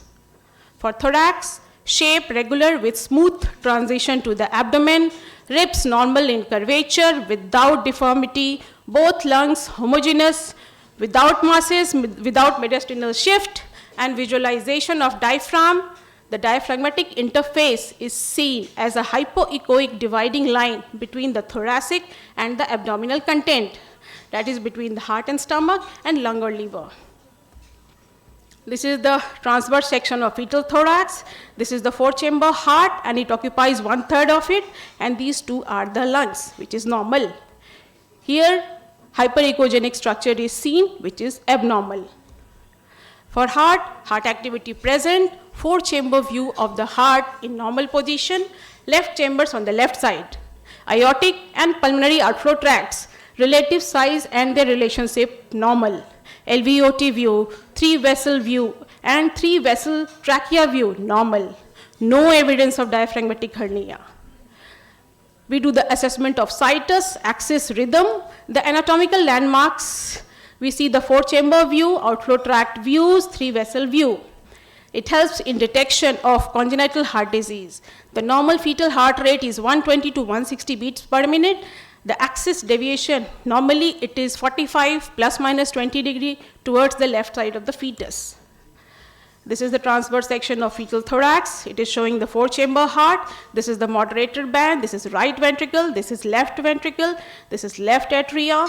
This is right atrium. These two are the pulmonary veins. The crux is intact, and the interventricular septum is also intact. So it is normal. This is the 4-chamber view with inflows. These two are equal. It is normal. This is the LVOT view with the color Doppler, and here is the aortic valve, and it is coming from left ventricle, which is normal. This is the normal RVOT view with the color Doppler, and it is coming from right ventricle. This is the 3-vessel view. This is the pulmonary artery. This is the ascending aorta, and this is the right superior vena cava, which is normal. This is the 3 vessels and trachea view. This is the pulmonary arch. This is the aortic arch. This is SVC, and this is trachea, and this is with the color Doppler. It is normal. This is the normal 4-chamber view with 2 inflows, which is normal. Here, we can see only single ventricle with single inflows, and it is abnormal. So abdomen, stomach presence, situs, shape in normal position on the left side. From left to right, stomach, umbilical vein, gallbladder visualized. Bowel normal, not dilated or hyperechogenic. Gallbladder on right side. Both kidneys present, no pylectasis seen. Urinary bladder normal in appearance. Cord insertion site into the fetal abdomen normal. Kidneys and bladder, both kidneys and bladder should be visualized. If bladder or any of the renal pelvis appears enlarged, measurement should be documented. Fetal bladder should not reach the level of umbilical cord insertion. So at 18 and 22 weeks, the 95th centile for the longitudinal bladder measurement is 14 and 23 millimeter respectively. This is the transverse section showing the 2 renal pelvis, which is normal. Here both the renal pelvis appears dilated, it is abnormal. This is the normal coronal section of the kidney, and here the renal pelvis appears dilated, it is abnormal. This anechoic structure is the fetal bladder, and it is surrounded by 2 umbilical artery, which is normal. Here the bladder is distended, it is abnormal. For skeletal, no spinal defects or masses, so transverse and sagittal views are taken, arms and hands present, normal joint position, legs and feet present with normal joint position. For spine, transverse, sagittal views are taken, clearly visible intact skin line. It is a screening for spina bifida. Severe spinal anomaly like open spina bifida, vertebral anomalies, sacral agenesis. This is the longitudinal section of the spine with the overlying skin is intact, so it is normal. Here some protrusion is seen, so it is abnormal. This is the normal coronal spine, and here some distortion is seen, so it is abnormal. So limbs and extremities, presence of all 4 extremities should be documented. Presence of all long bones, symmetry, length, shape, alignment, position, movement should be assessed. Fingers and toes seen. Measurement of one femur is sufficient unless there is suspicion of abnormality, then all long bones should be measured and measurements compared with standardized charts. Presence or absence of both arms and hands and both legs and feet should be documented in a systematic approach. Suspected deviations from normal, more detailed examination is needed. Counseling for skeletal dysplasia, genetic and non-genetic syndromes. So this is the 3 segment of upper extremity. This is the humerus, this is the ulna, this is radius, and this is the hand, so it is normal. This is the 3 segment of lower extremity. This is femur, tibia, fibula, and the foot, which is normal. Here open hand is seen, it is normal. Here open hand is not seen, it is abnormal. This is the normal leg and foot relationship, and here this alignment is distorted, it is abnormal. For placenta, placental position is seen. Relationship of placenta to internal os should be examined, that is by TVS. Low-lying placenta, which is the distance between the lower margin of placenta and internal os, is less than 2 centimeter. No mass is present. Placenta accreta, more detailed evaluation is needed. Abnormal placental findings are hemorrhage, multiple anechoic cysts in triploidy, chorioangioma. Those patients having any history of uterine surgery, low anterior placenta, placenta previa, risk for placenta accreta spectrum disorders. This is the picture showing the posterior placenta, which is normal. Here the placenta shapes thickened, it is abnormal. This is the anterior placenta, which is normal. Umbilical cord, 3 vessel cord is seen normally. Cord insertion into placenta, normal. This is the picture showing the cord insertion, which is normal, and this is taken with the color Doppler. So this is the 3 vessel view. Here 2 umbilical artery and 1 umbilical vein is seen, which is normal. Here this is single umbilical artery is seen, so it is 2 vessel view. Genitalia, normal appearance of male or female genitalia seen, but sex determination is not a part of routine mid-trimester scan. For cervix, cervical length measurement normal, it is done by TVS. It helps in screening for preterm birth. In short cervix, before 24 weeks, administration of vaginal progesterone significantly decreases the risk of preterm birth and neonatal morbidity. Singleton gestations, short cervix, prior spontaneous preterm birth, cerclage is done, significantly decreases the risk of preterm birth, neonatal morbidity, and mortality. This is the TVS picture showing the normal cervix. This is the internal os, this is the external os. Here the cervical length is shortened, so it is abnormal. So take-home message is the period of gestation at which the second trimester anomaly scan should be performed should therefore be a balance between the legal age of termination of the pregnancy, ability to visualize anomalies at that period of gestation, patient habitus, and time needed for counseling and further investigations in case an abnormality is evident. Thank you. Thank you, Dr. Pooja. You spoke very well and enlightened us with your knowledge about the anomaly scan. Thank you very much. Thank you, sir. Can you start? Yes. Now we'll be having interesting cardiac cases with a stepwise diagnosis and prognostication. I would like to call Dr. Krishna Gopal sir as an expert.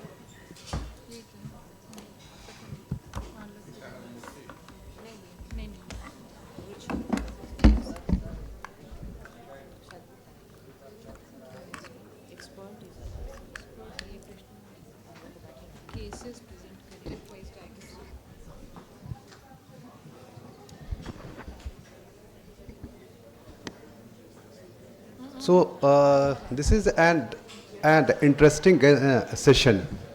Reason being that we not only deals with the diagnosis of the cardiac defect rather than what to do when we have a cardiac defect.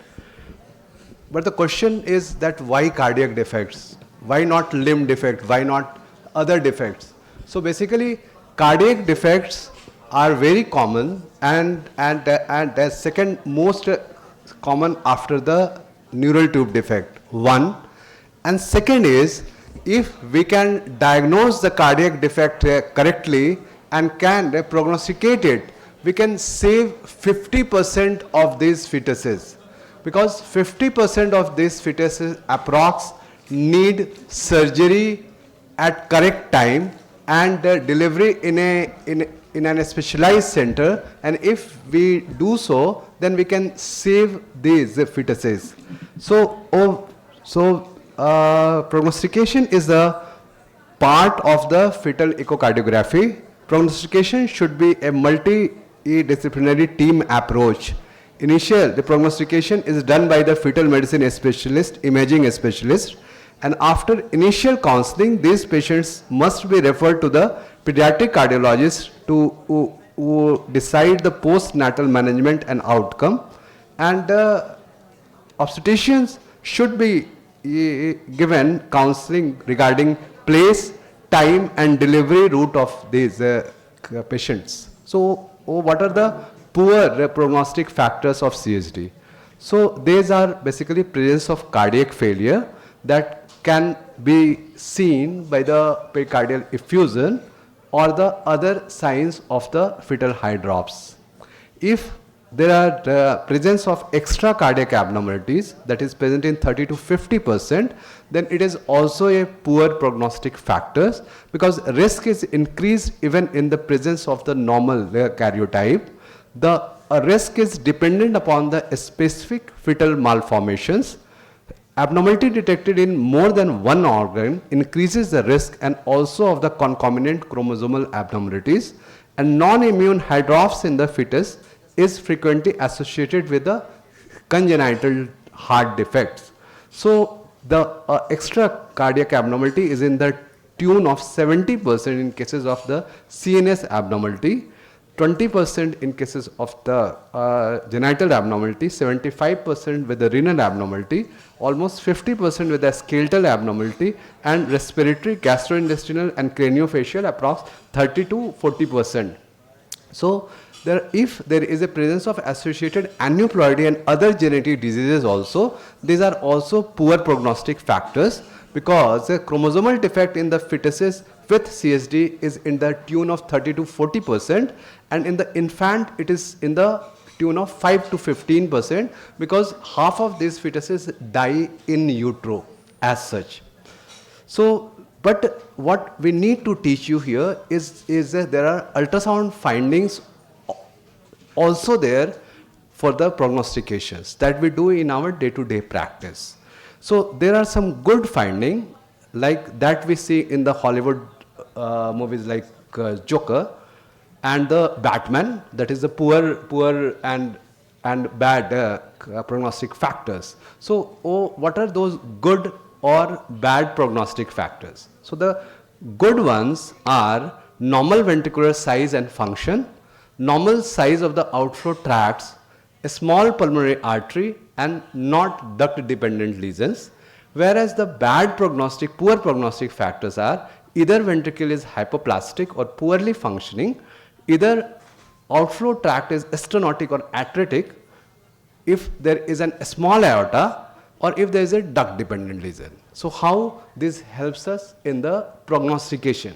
So if I take the normal ventricular size and function, so if we have a normal size of the ventricle and normal contractility, so as an cardiologist, the treating pediatric cardiologist, half of the battle is won. How? Because we know that we have to deal only with the outflow tract, because the corrective surgery upon ventricles has very poor prognosis in comparison to that of the outflow tracts. If we see the normal size of the outflow tracts or the narrowed or the atretic outflow tract, so if there is a normal size of the outflow tract, so what we need to do? We need to do the surgery, corrective surgery in the form of the switch over. But if there is an atretic, so that follow-up in the dilatation makes it a poor prognostic factors. So if the size of the outflow tract is normal, so this is a good or a better prognostic factor rather than the atretic or stenotic outflow tract. If we have to choose between the small pulmonary artery and a small aorta, so which you people will choose? A small artery, a small aorta, pulmonary artery, aorta. Why? Good prognostic factor will be the pulmonary artery. Why? Because it has to supply only the lungs. But poor prognostic factor will be aorta, because it has to supply whole of the body. So this is the reason that a small pulmonary artery is a good prognostic factor and the small aorta is a poor prognostic factors. And what are these duct dependent lesions? Duct dependent lesions are any right or left side critically obstructive lesion. So if there is any side of the lesion is a critically obstruction, so they have to be dependent upon the duct from the supply from the other side. So these are the duct dependent lesion. Similarly, if in any CSD there is a parallel outflow tract, so we have to have one shunt. So that shunt is our ductus. So this is again a duct dependent reason. So what we have learned so far is that the rule of thumb are that the normal ventricular size, normal size of the outflow tract, a small pulmonary artery, and not duct dependent. So these are the actually ultrasound finding that we have to look for beside extracardiac abnormality and associated aneuploidy for the prognostication of the cardiac defect. Now I am inviting stalwarts from my team who will present their cases with the sequential analysis to reach at the diagnosis. Then I will prognosticate all these cases for you. Thank you so much. Come. First case, I would like to call upon Dr. Ruchi Gupta, ma'am. Laptop switch over. Switch over. Yeah.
I'll be presenting on hypoplastic left heart syndrome. So in HLHS, there is significant underdevelopment of the left ventricle and the left ventricular outflow tract. Basically, there are two forms. The one form, which is the most common form, in which we know that there is severely hypoplastic left ventricle. There will be atresia of both mitral and aortic valves. And in the other form, the left ventricle will not be small, it will be large or normal in size, but it will be associated with severe aortic atresia or stenosis. I will explain these two forms. Now, before starting any cardiac case, the first thing is to assign what is left and what is right. So that I will do while I am doing survey. So during the survey only, I will assign the fetus what is left and what is right. Beginning with that, I will start with the axial abdomen section. In the axial abdomen section, I have already assigned that this is left of the fetus. Now I am seeing that stomach is on the left side. If I draw a line from the spine to the anteriorly, we will see that aorta is to the left of this, and this is slit like IVC, which is on the right side and slightly anterior to the aorta. And this is the liver. So I know that abdominal situs is normal. Beginning, then I will go cranially and will look at the 4-chamber view. And here I can see that if I draw this line, 2/3 of the heart is on the left side, 1/3 is on the right side. That means the position of the heart is normal. The axis of the heart is also near to 45 degrees. So axis is also normal. Both stomach and heart are on the same side. Now starting with the video, I would like you to focus on the liver and the hepatic veins. What are we seeing is that the hepatic veins will join together to form the IVC. This is the IVC, and this IVC is draining into RA. So here we just saw that the IVC has opened into RA. Remember, veno-atrial concordance is the rule. So wherever IVC will drain, it will automatically, this will be assigned as the right atrium. Now, as I have already assigned this is its right atrium, now what I will see, the other atrium, right atrium, now the other atrium which I will see, this is the left atrium. This is on the left side, this atrium is closest to the spine, and here I can see the pulmonary veins are draining into the right atrium. In this 4-chamber view, I can see this is the left atrium, this is the right atrium. This is HLHS. What has happened, left atrium is smaller than the right atrium, and this is the left ventricle which is smaller in size, and the wall is echogenic. So this is echogenic small ventricle, and here I can see that this is the right ventricle. What has happened to the right ventricle? It is forming the apex of the heart and not the left ventricle. Now as I go up, I am going cranially. Please focus on the left ventricle. What is happening to the left ventricle? It is now becoming the 5-chamber view, and now it is opening into aorta. This is LVOT and it is severely stenosed. So this is atresia of the aorta. Now once we open up, focus on this right ventricle, this anterior chamber, and what we are seeing, it is opening into one vessel which is the pulmonary artery. Here it has opened into the pulmonary artery. Why this is the pulmonary artery? It is bifurcating, and this is the ductal arch which is directly pointing to the spine. This right pulmonary artery is going towards the right side, towards the right lung.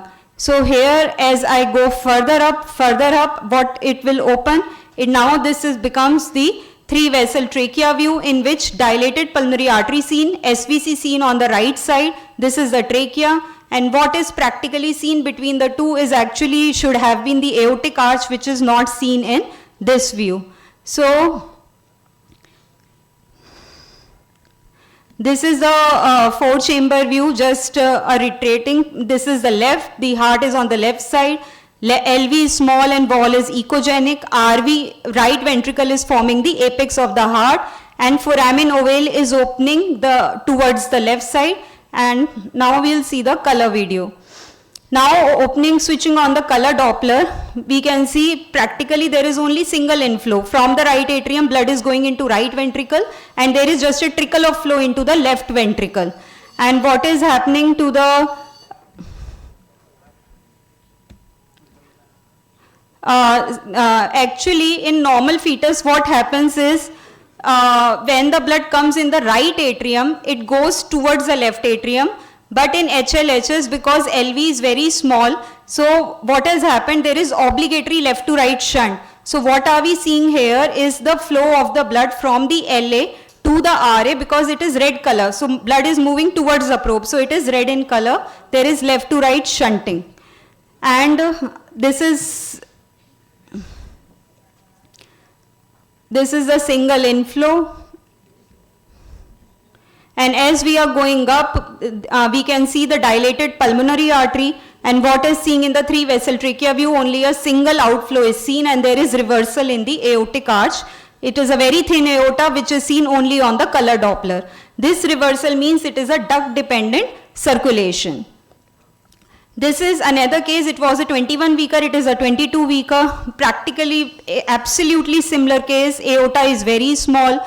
In the 3 vessel trachea view, only 2 vessels seen, dilated pulmonary artery, SVC, aorta is not seen, single inflow is seen, and in the 3 vessel trachea view there is forward flow in the pulmonary artery which is blue in color, while there is reversal in the aortic arch.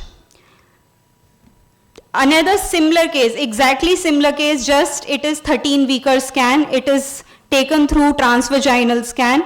Here we see again it is a single inflow is seen, LV is very small and is echogenic, the apex of the heart is on the left side, apex is formed by the right ventricle. And here on the color Doppler we can see only a single inflow is noted, and as we go towards the outflow, we see that there is a single inflow is seen. Now switching on to the case, for the last case, it is a 35 week of pregnancy. Already situs is assigned, this is left, this is right. So this is the left ventricle, right ventricle. Now please look at the 4-chamber view. Here in the 4-chamber view, remember what we have, with the movement of the valves, please look at, this is the tricuspid valve. It is inserted on the septum more apically, while this valve is inserted more basally. So an apical valve, it goes with the ventricle. This is a right ventricle, this is a left ventricle. So see in the 4-chamber view, the normal contractility of the right ventricle, while the left ventricle is hypocontractile, the walls are echogenic, and this valve is opening freely. The tricuspid valve is opening very nicely, but the left mitral valve is bit echogenic. Left atrium is dilated and the right atrium is smaller in size. Now we go towards the LVOT section. What we are seeing in LVOT, the LVOT is severely stenotic, very small. The valve is not opening and closing, and there is mild post-stenotic dilatation which I am also seeing. Now switching on the color Doppler, what I am getting, we are seeing that inflows are present on both the sides, but what I am seeing is, look at this, this is the regurgitation jet which I am seeing here. This regurgitation is showing that it is a severely dysplastic valve, and plus look at the red color here, the blood is moving from LA to RA. So again this is an obligatory left to right shunt, and here putting the spectral Doppler we are seeing severe regurgitation across the mitral valve. And here this is a color Doppler which is showing aliasing along the mixing of the color in the LVOT view, and this is a 3-vessel trachea view showing forward flow in the ductal arch while reversal in the aortic arch. So this is the critical aortic stenosis which has progressed to HLHS with mitral valve dysplastic syndrome. Thank you. The next case will be on AVSD presented by Dr. Bhavya Shareen.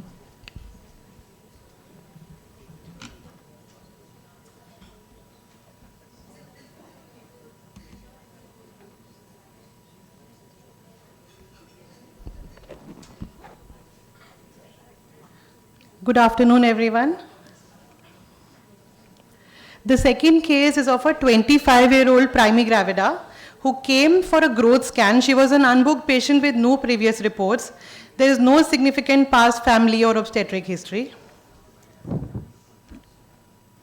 So this is one clip of the fetus. The patient came at 32 weeks, but she had no previous scans. So although the clip is very clear, but still no cardiac clip is complete without a schematic examination. So now we will start with a detailed schematic examination. I will start with the abdominal axial view. This is the stomach. This pointer over here shows the left, right, anterior, posterior of the fetus. So the stomach is left-sided. If we draw a line from the spine till the sternum, we see that both the aorta and the IVC are towards the right, and the right umbilical vein is patent and the left is not seen. This is the 4-chamber view during diastole. First of all, we will notice that the heart is towards the right and it is also rotated towards the right, making it a dextro-positioned and a dextroverted heart. The size of the heart is normal, with a normal rhythm as we saw in the previous video. Mild effusion is seen, and we can see this large defect in the center during diastole. This defect shows us the communication between all the 4 chambers. This is the 4-chamber view during systole. We see the linear insertion of the tricuspid and the mitral valves, which is very specific of atrioventricular septal defect. In some cases of a partial AVSD, the defect is not very apparent as we do not see a VSD, we have only a small ASD and the linear insertion. So AV length is a very important ratio which helps us in the diagnosis of a atrioventricular septal defect. So AV length is the length of the atrium from the septum, secundum till the crux, and ventricular length from the crux till the apex. Moreover, one more thing that we notice over here is that the area behind the heart appears abnormally increased. The atrial chambers are almost equal in size, but both show RA morphology. All these features like the juxtaposed IVC, the opposite position, the stomach on the left and the heart on the right, all these things increase the chances of heterotexy in this fetus, abnormal situs. In the clip, we can see that the foramen ovale flap is absent, the septum primum is absent at the cornu. Pulmonary veins although enter into the left atrium, but they appear to confluence behind the heart and then enter into it, increasing the, pointing towards TA-PVC. The ventricles appear equal in size. This is the right ventricle with the moderator band, and this is the left ventricle. But we do not see any wall hypertrophy in either of the ventricles. Large VSD is seen over here, again with the linear insertion of the tricuspid and mitral valves very apparent. This is the same fetus with the basal view of the heart, showing the large defect and the linear insertion of the valves. So although the diagnosis of AVSD is very clear, but we do not complete the examination without the segmental analysis. So now we have to look for the outflow tracts, to look for the conotruncal anomalies. We have to supplement our findings with color Doppler and spectral Doppler. We have to look for the other situs abnormalities associated with heterotexy syndromes. We have to look for the venous abnormalities like TA-PVC, PLSVC, and patent dilated azygos associated with AVSD, and look for the extracardiac anomalies also.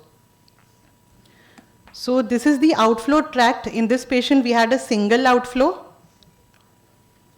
This is the 3-vessel view showing a persistent left superior vena cava and a large common trunk, arterial trunk in between. This is the 3-vessel trachea view showing the PLSVC, again a single large artery in between and an absent right RSVC, and this is the trachea. This is the color Doppler picture of the same fetus. We can see this blue over here. It shows that the flow is filling both the ventricles equally, making it a balanced, complete atrioventricular septal defect.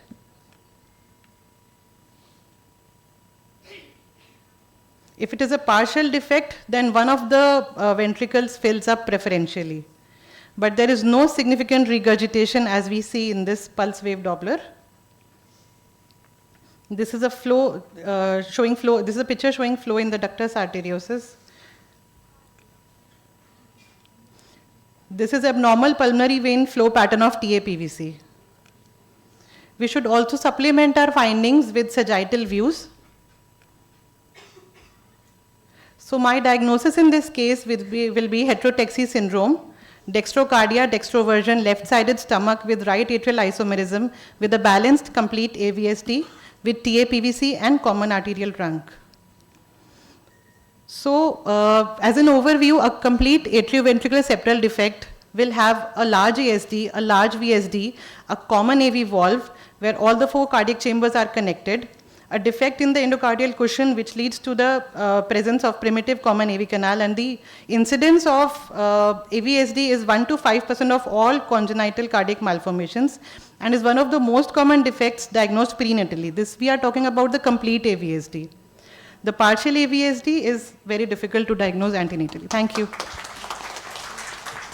The next case will be on tetralogy of Fallot by Dr. Rakhi Agarwal. A very good afternoon to everyone. I welcome you all to our CME.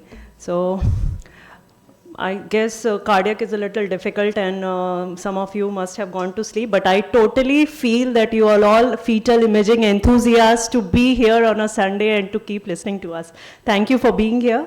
So my case is a 6th gravida. She had 2 unexplained early neonatal deaths and 1 live healthy child and 2 early miscarriages.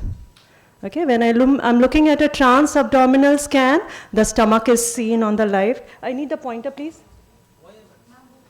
No, the pointer. I'm sorry. No, I need this. ऐसे करके बोल रहे हैं. हाँ, right.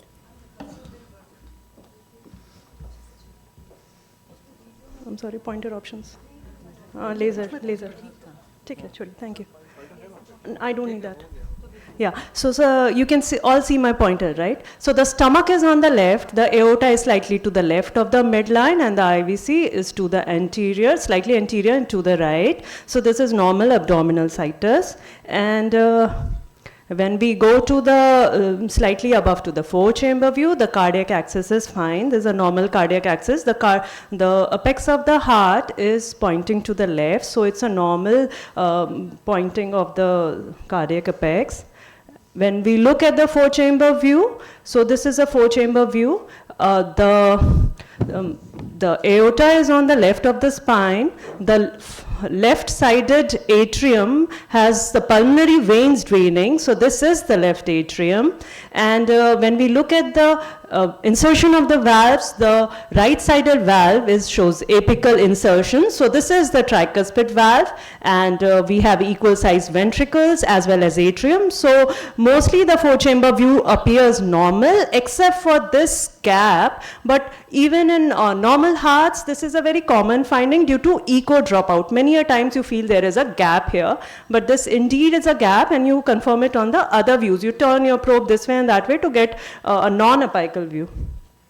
So the findings are all well here, except for this part, a gap in the interventricular septum, which is the VSD. And when we put on color, same findings, and we see some flow across the VSD. So then we go slightly above to the left ventricle outflow tract just by moving the probe slightly towards the right shoulder. And then here we see, this is the LVOT. What we are seeing here is ideally the interventricular septum should be in line with the anterior wall of aorta. However, there is a gap and the aorta has shifted slightly to the right side, so it is overriding this defect, and this is an overriding aorta, also prominent. It's more dilated than it normally looks, and this is often a first clue to the diagnosis of TOF, the tetralogy of Fallot. So here we have a VSD, we have an overriding aorta, and also which is slightly prominent or dilated aortic root, and this is what I've just enumerated over here. Also here, a very important finding is that this aorta looks parallel to the ventricular septum, in line with the septum rather than at an angle. Okay, so this is what a normal LVOT would look like. This is the interventricular septum, and at an angle the anterior wall of aorta is seen. However, this one, the aorta is directly in line with the interventricular septum. So when we see in this color the same findings, and we see that color is flowing both from the left and right ventricles into the aorta. So the aorta receives blood from both chambers. So just enumerated that, and So this is what is in an overriding aorta. This is the interventricular septum in line with the aorta. Compare that to a normal aorta. This is not in line with the interventricular septum. Okay, so in line and at an angle. This was the dilated aortic root, almost 4 standard deviations above.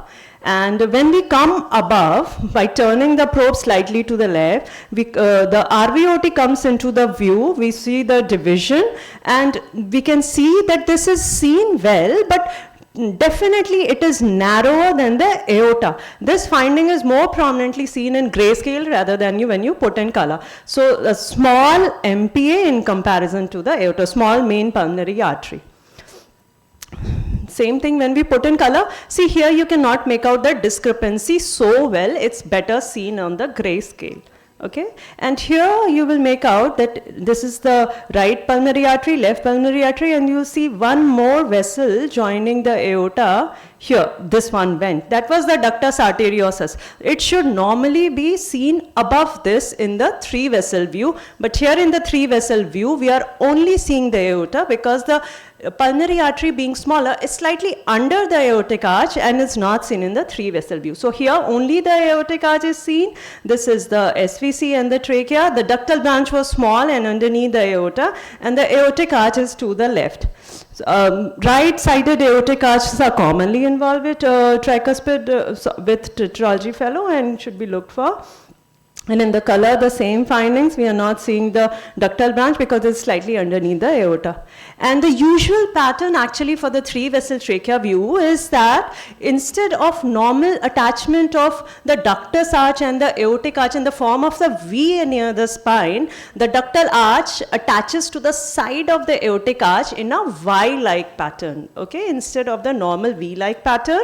And so what we have found till now, there's a subaortic malalinine VSD so large that it is also seen in the 4-chamber view. We are seeing an overriding large aorta. There is right ventricular outflow obstruction, the pulmonary stenosis, which can be variable degree here. So my diagnosis here is tetralogy of Fallot. The 4th component, right ventricular hypertrophy, is not seen in the fetus, seen postnatally. And this condition, this is the classic TOF, which is my case with the TOF with variable pulmonary stenosis. When there is pulmonary atresia, no flow seen, this is renamed, this is called pulmonary atresia VSD. And the 3rd variety has absent pulmonary valve with very large pulmonary artery and branches. I thank you so much for your kind attention and welcome once again. The next topic is tricuspid atresia with VSD by Dr. Aishita Srivastava.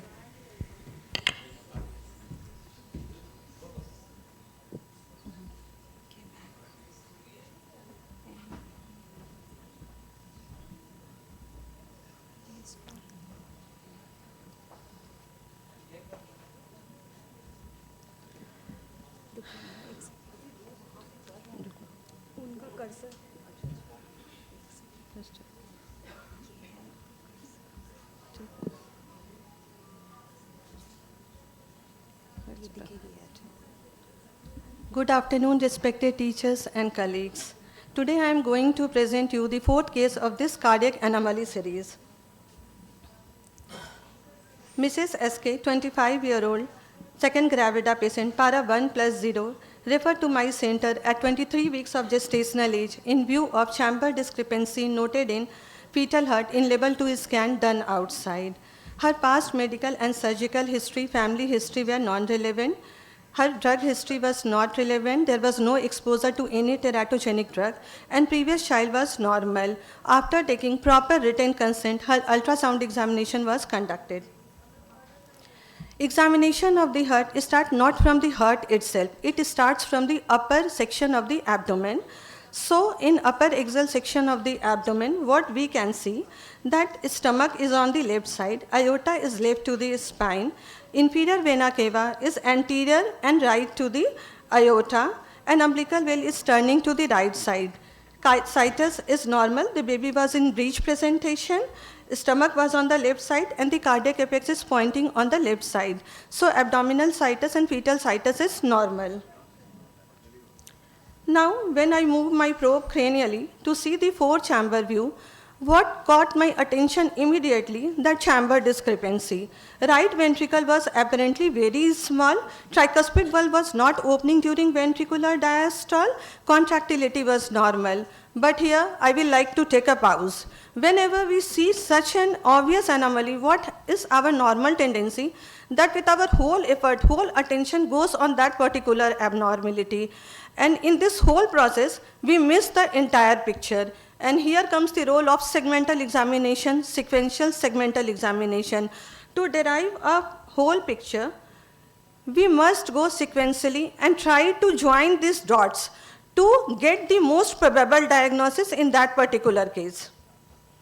So I started my examination with the most basic and most important feature of cardiac evaluation, fetal heart rate. It was 135 beats per minute and regular. Now evaluation of the four-chamber view. At first, area behind the heart was apparently normal, lungs were apparently normal. Now come to the heart four-chamber view itself. Cardiac apex is pointing towards the left side. The right atrium was mildly dilated. Foramen ovale was seen opening into the left ventricle. Foramen ovale was seen opening into the left atrium. We know this is aorta, and the chamber in front of the aorta is the left atrium. Right atrium is connected to the right ventricle. Here we can see the moderator band. Left atrium is connected to the left ventricle, which is forming the apex of the heart. Two pulmonary veins seen draining into the left atrium. So what we can derive from this whole picture is that our veno-atrial connection is normal, our atrioventricular connection is normal, our right ventricle is small, and our cardiac axis is 35 degree, which is normal. Now coming to second part. This is basal four-chamber view. I will show you. Here you can see the tricuspid valve is not at all opening. It is apparent as a ridge-like structure here. And here you can show in the apical four-chamber also, when the mitral valve is open, tricuspid valve is closed. So even with eyeballing, we can say that right ventricle is small. But to avoid any type of discrepancy, we must objectify it. So I have taken the measurements, and the G-score value, which denotes what standard deviation away from the mean that particular structure is minus 4.93. Any value less than -2 or -2.5 is substantially very important. So here we can see that it is substantially very small in size. Apart from it, there are two ventricular septal defects, both measuring 1.3 and 1.4 millimeter. So my four-chamber view is highly suggestive of tricuspid atresia, but we need color Doppler to confirm my diagnosis. So here I will show you the color Doppler picture. What we can see that there is a single inflow seen across the mitral valve. There is no flow across the tricuspid valve. Right ventricle is getting filled by the blood from the left ventricle through ventricular septal defect. So there is a left to right shunt. Apart from it, there is a large interatrial communication we can see, which we expect in the case of tricuspid atresia. So I have taken this picture from respected Dr. Ravi Chavi book of fetal echocardiography to explain in a better way what tricuspid atresia pathophysiology is, because I know here many of us are gynecologists. Here in tricuspid atresia, what happens? The right atrium, the blood cannot go from right atrium to right ventricle because tricuspid valve is atretic.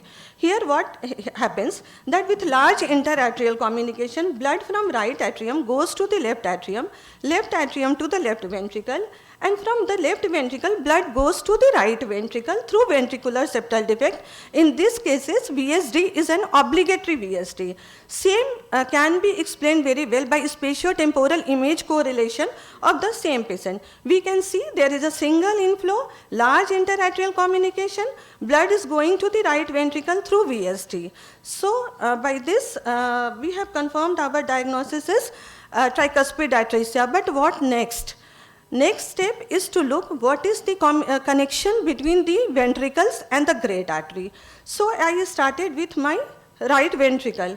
we can see that the vessel arising from the right ventricle is bifurcating. So it is pulmonary artery. Even with eyeballing, we can say that it is very small in size, but again, we have to quantify it. And by measurement, we can see that the main pulmonary artery G-score value is very less. So it is a case of pulmonary artery hypoplasia. Again, we can see when the color Doppler, we can see there is a continuous forward flow in the pulmonary artery, and this is very important because in tricuspid atresia there may be a case of pulmonary stenosis, so we have to rule out that. Here we can see that there is a continuous forward flow without aliasing, without reversal, and the peak systolic velocity across the pulmonary artery is well within the normal range.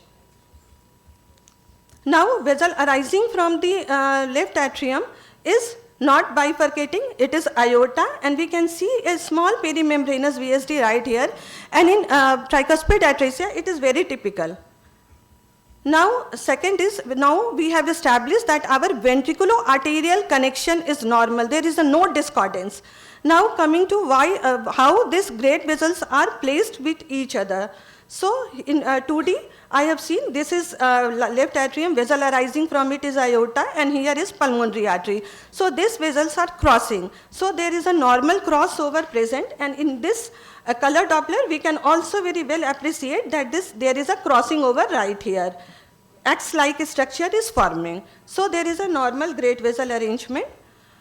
In 3 vessel view, main pulmonary artery I have already explained, and the ascending aorta is borderline enlarged. Superior vena cava is normal. Now coming to the 3 vessel trachea view, here we can see ductus arteriosus is again small, as we know pulmonary artery is already very small. Aortic isthmus is normal. In 3 vessel trachea view, we can see that there is a no aliasing across the ductus can be seen, and the same can be seen, there is a continuous forward flow in the DA. Other views are bicaval view, normal right subclavian artery, there is a small hypoplasia of the pulmonary ductal arch. Our ductus venosus flow is normal, umbilical artery is normal. So by joining the all dots, what the picture I got was tricuspid atresia with ventricular septal defect, and consequence to this, there is a right ventricular and pulmonary artery hypoplasia. And tricuspid, in brief, tricuspid atresia with ventricular septal defect is a rare congenital, cyanotic congenital heart defect, and it is in type 1, there is a normal orientation of vessel. In type 2, there is a detransposition. In type 3, it is associated with the complex congenital heart disease. So in my case, it is type 1 type of tricuspid atresia with ventricular septal defect, and this explains the entire entire significance of sequential segmental examination of not only fetal heart. If any abnormality detected, if we go sequential, we will get a most probable answer. Thank you so much.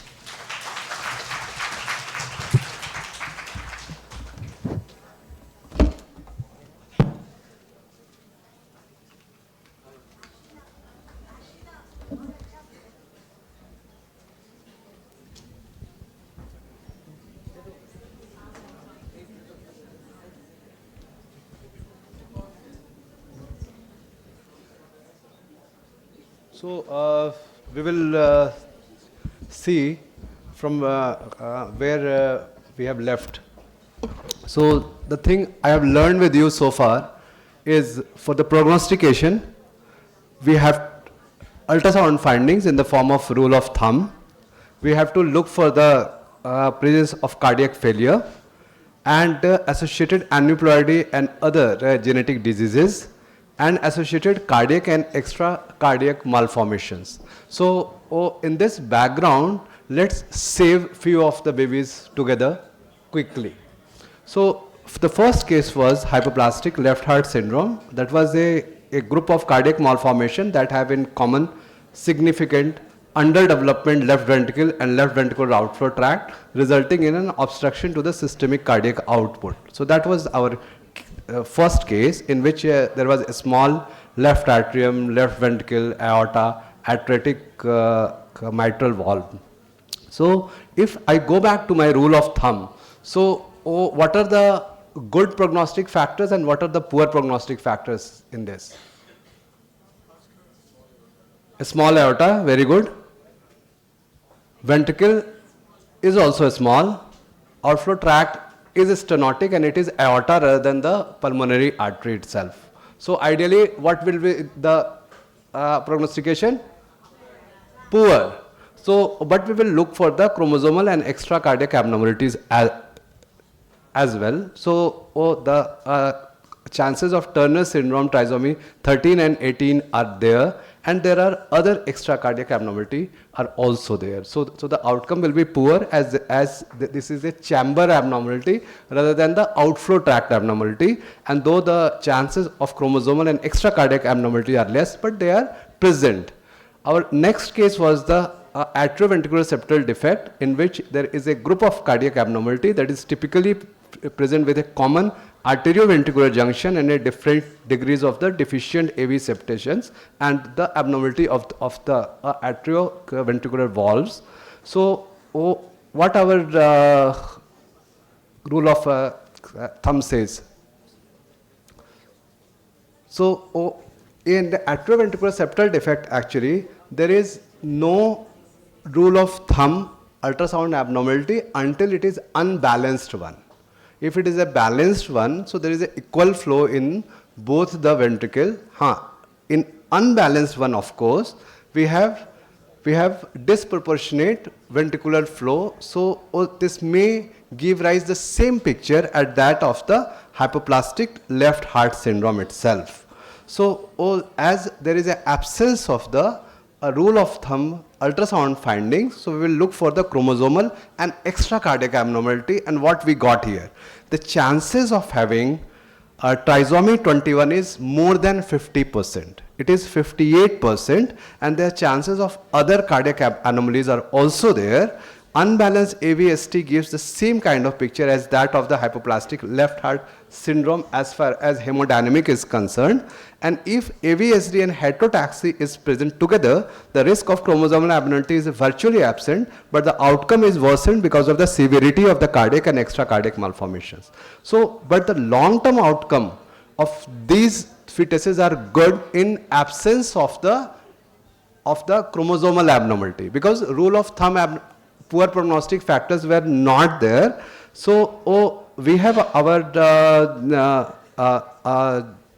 surgery in the form of Fontaine's procedure that we do, and long-term outcome of the isolated cases has been excellent with a 20-year survival of 95% and in a very low operative mortality. Coming to the tetralogy of Fallot, it is characterized by our main 4 finding, that is malign ventricular septal defect, aortic root that overrides the VSD, and the varying degree of the ventricular outflow tract. So if we see in our rule of thumb abnormality, what are the findings we have here? So we have normal ventricular size. Outflow tract is stenotic in the cases of TOF with pulmonary stenosis, and atretic in the form of TOF with pulmonary atresia. But here pulmonary artery is the culprit. Pulmonary artery is at the fault, not the aorta itself. And if it is atretic, then it is a duct dependent abnormality. So basically, since it is an outflow tract abnormality, not the ventricular abnormality, so the prognosis is better if we don't have these poor prognostic factors in the form of associated chromosomal anomalies, that is the trisomy 21, 18 and 13, 22q11 deletion syndrome. We have to look for the decelerated growth of pulmonary artery and accelerated growth of aorta, cessation of the forward flow through the pulmonary valve, and the reversal flow in the ductus arteriosus itself. So a neonat with an isolated TOF with pulmonary stenosis has an excellent outcome. Depending upon the presence and absence of cyanosis, the operation is either performed in the first week of the life when cyanosis is present, that is blue TOF, or postponed to 3 to 6 months in the life in the absence of cyanosis, that is a pink TOF. So our overall outcome is good if there is no associated abnormality. Tricuspid atresia with VSD, if we will look for our rule of thumb abnormality, so here ventricle is hypoplastic or poorly functioning. and there is a long range of the associated cardiac abnormality are there. Extracardiac are uncommon, and there is a rare association with the chromosomal aberration. But most of these benefit from the surgery because we have only one poor prognostic factor rather than the other. But when you diagnose these cases, the first question that comes in the mind is, what is the familial recurrence of the CSD? So in 70% it is isolated and non-syndromic. In 30% it is a genetic disorder. Recurrent risk in the non-syndromic CSD is 1 to 5% itself. And the question that is asked to the clinicians, what are the chances that my second child will be normal?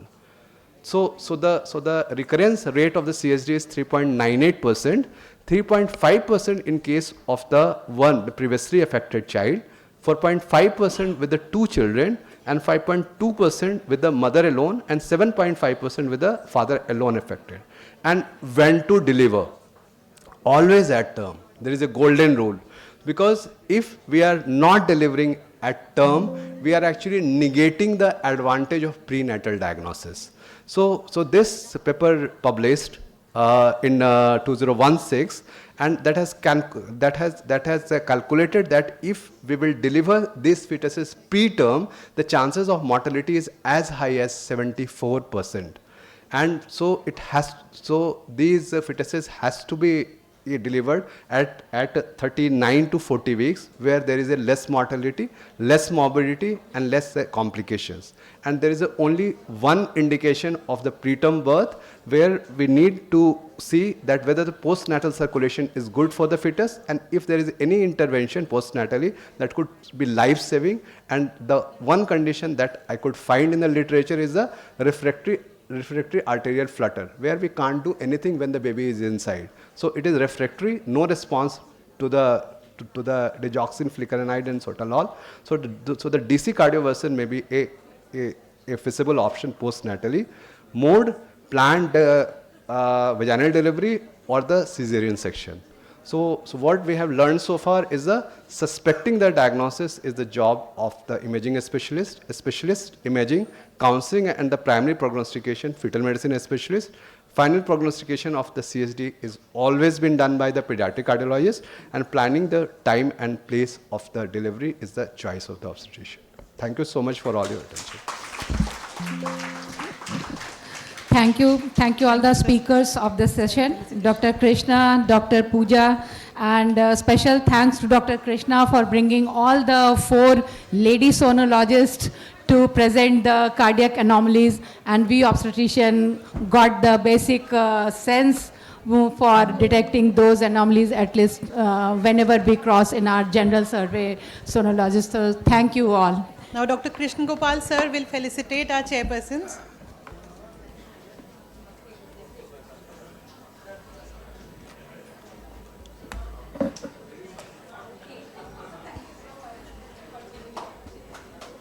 Let us hear a loud applause from the audience.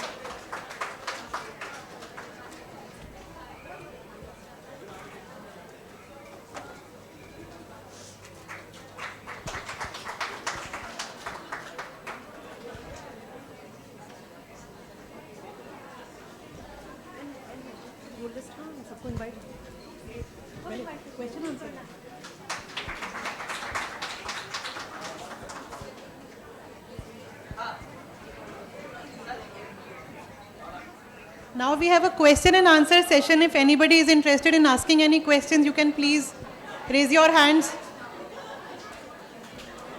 Anybody wants to ask a question can please raise their hands.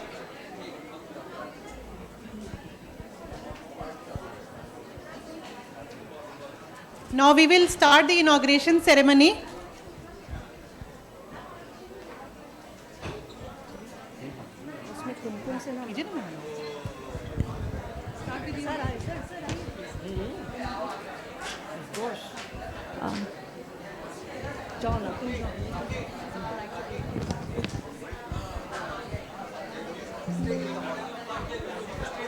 Sinha ma'am, Dr. Pragati Sinha sir, Dr. Ashok Mandal sir, Dr. Mithilesh sir,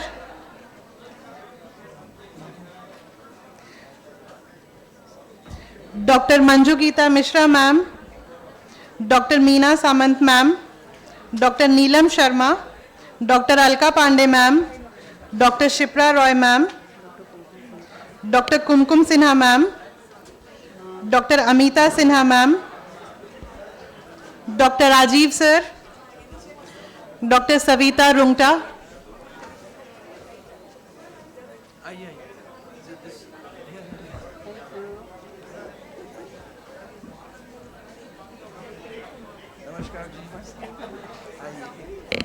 Dr. Prem Kumar sir, बुलाया आ रहे हैं. Dr. Pragati Sinha sir, please come on the stage.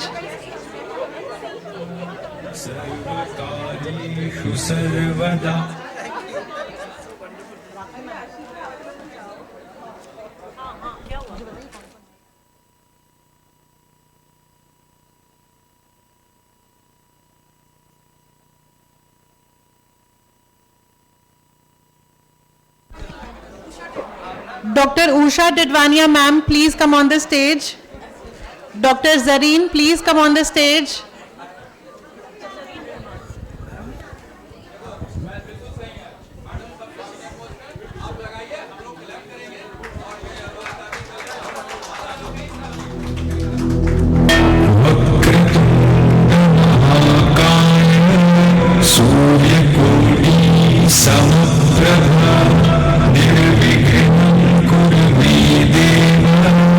सर्वकार्येषु सर्वदा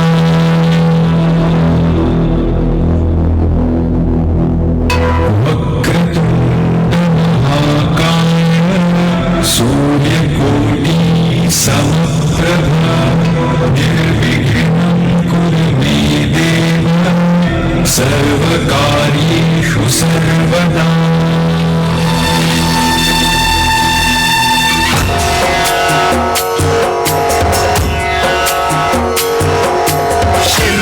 चढ़ायो अच्छा गजमुख को धुंदिल लाल विराजे सुत गौरी हर को हाथ लिए गुड़ लड्डू साई सुरवर को महिमा कहे न जाए लागत हूँ पद को जय देव जय देव जय जय जी गणराज विद्या संदाता धन्य तुम्हारो दर्शन मेरा मन रमता जय देव जय देव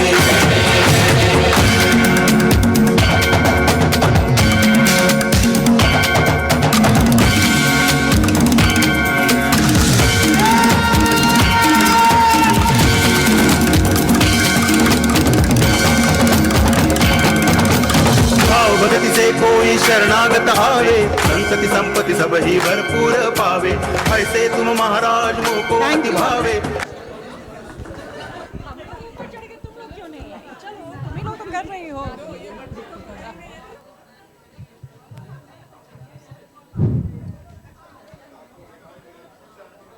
चलिए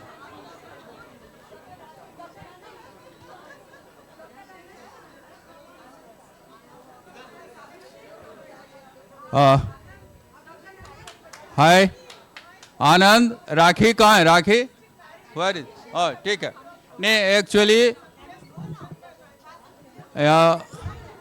बहुत दिल से मैं धन्यवाद सोसाइटी ऑफ फीटल मेडिसिन को दे रहा हूँ और इतना सीनियर मैडम का आज तक एक साथ एक प्लेटफॉर्म पर देखने का मौका मिला और हमारे जो गेस्ट स्पीकर हैं उनका तो कुछ कहना ही नहीं है। मैं पिछले 30 साल से सर के साथ अटैच हूं। खुराना सर हैं ही फीटल मेडिसिन के मास्टर और वो कहीं भी रहेंगे चमकेंगे ही और सर और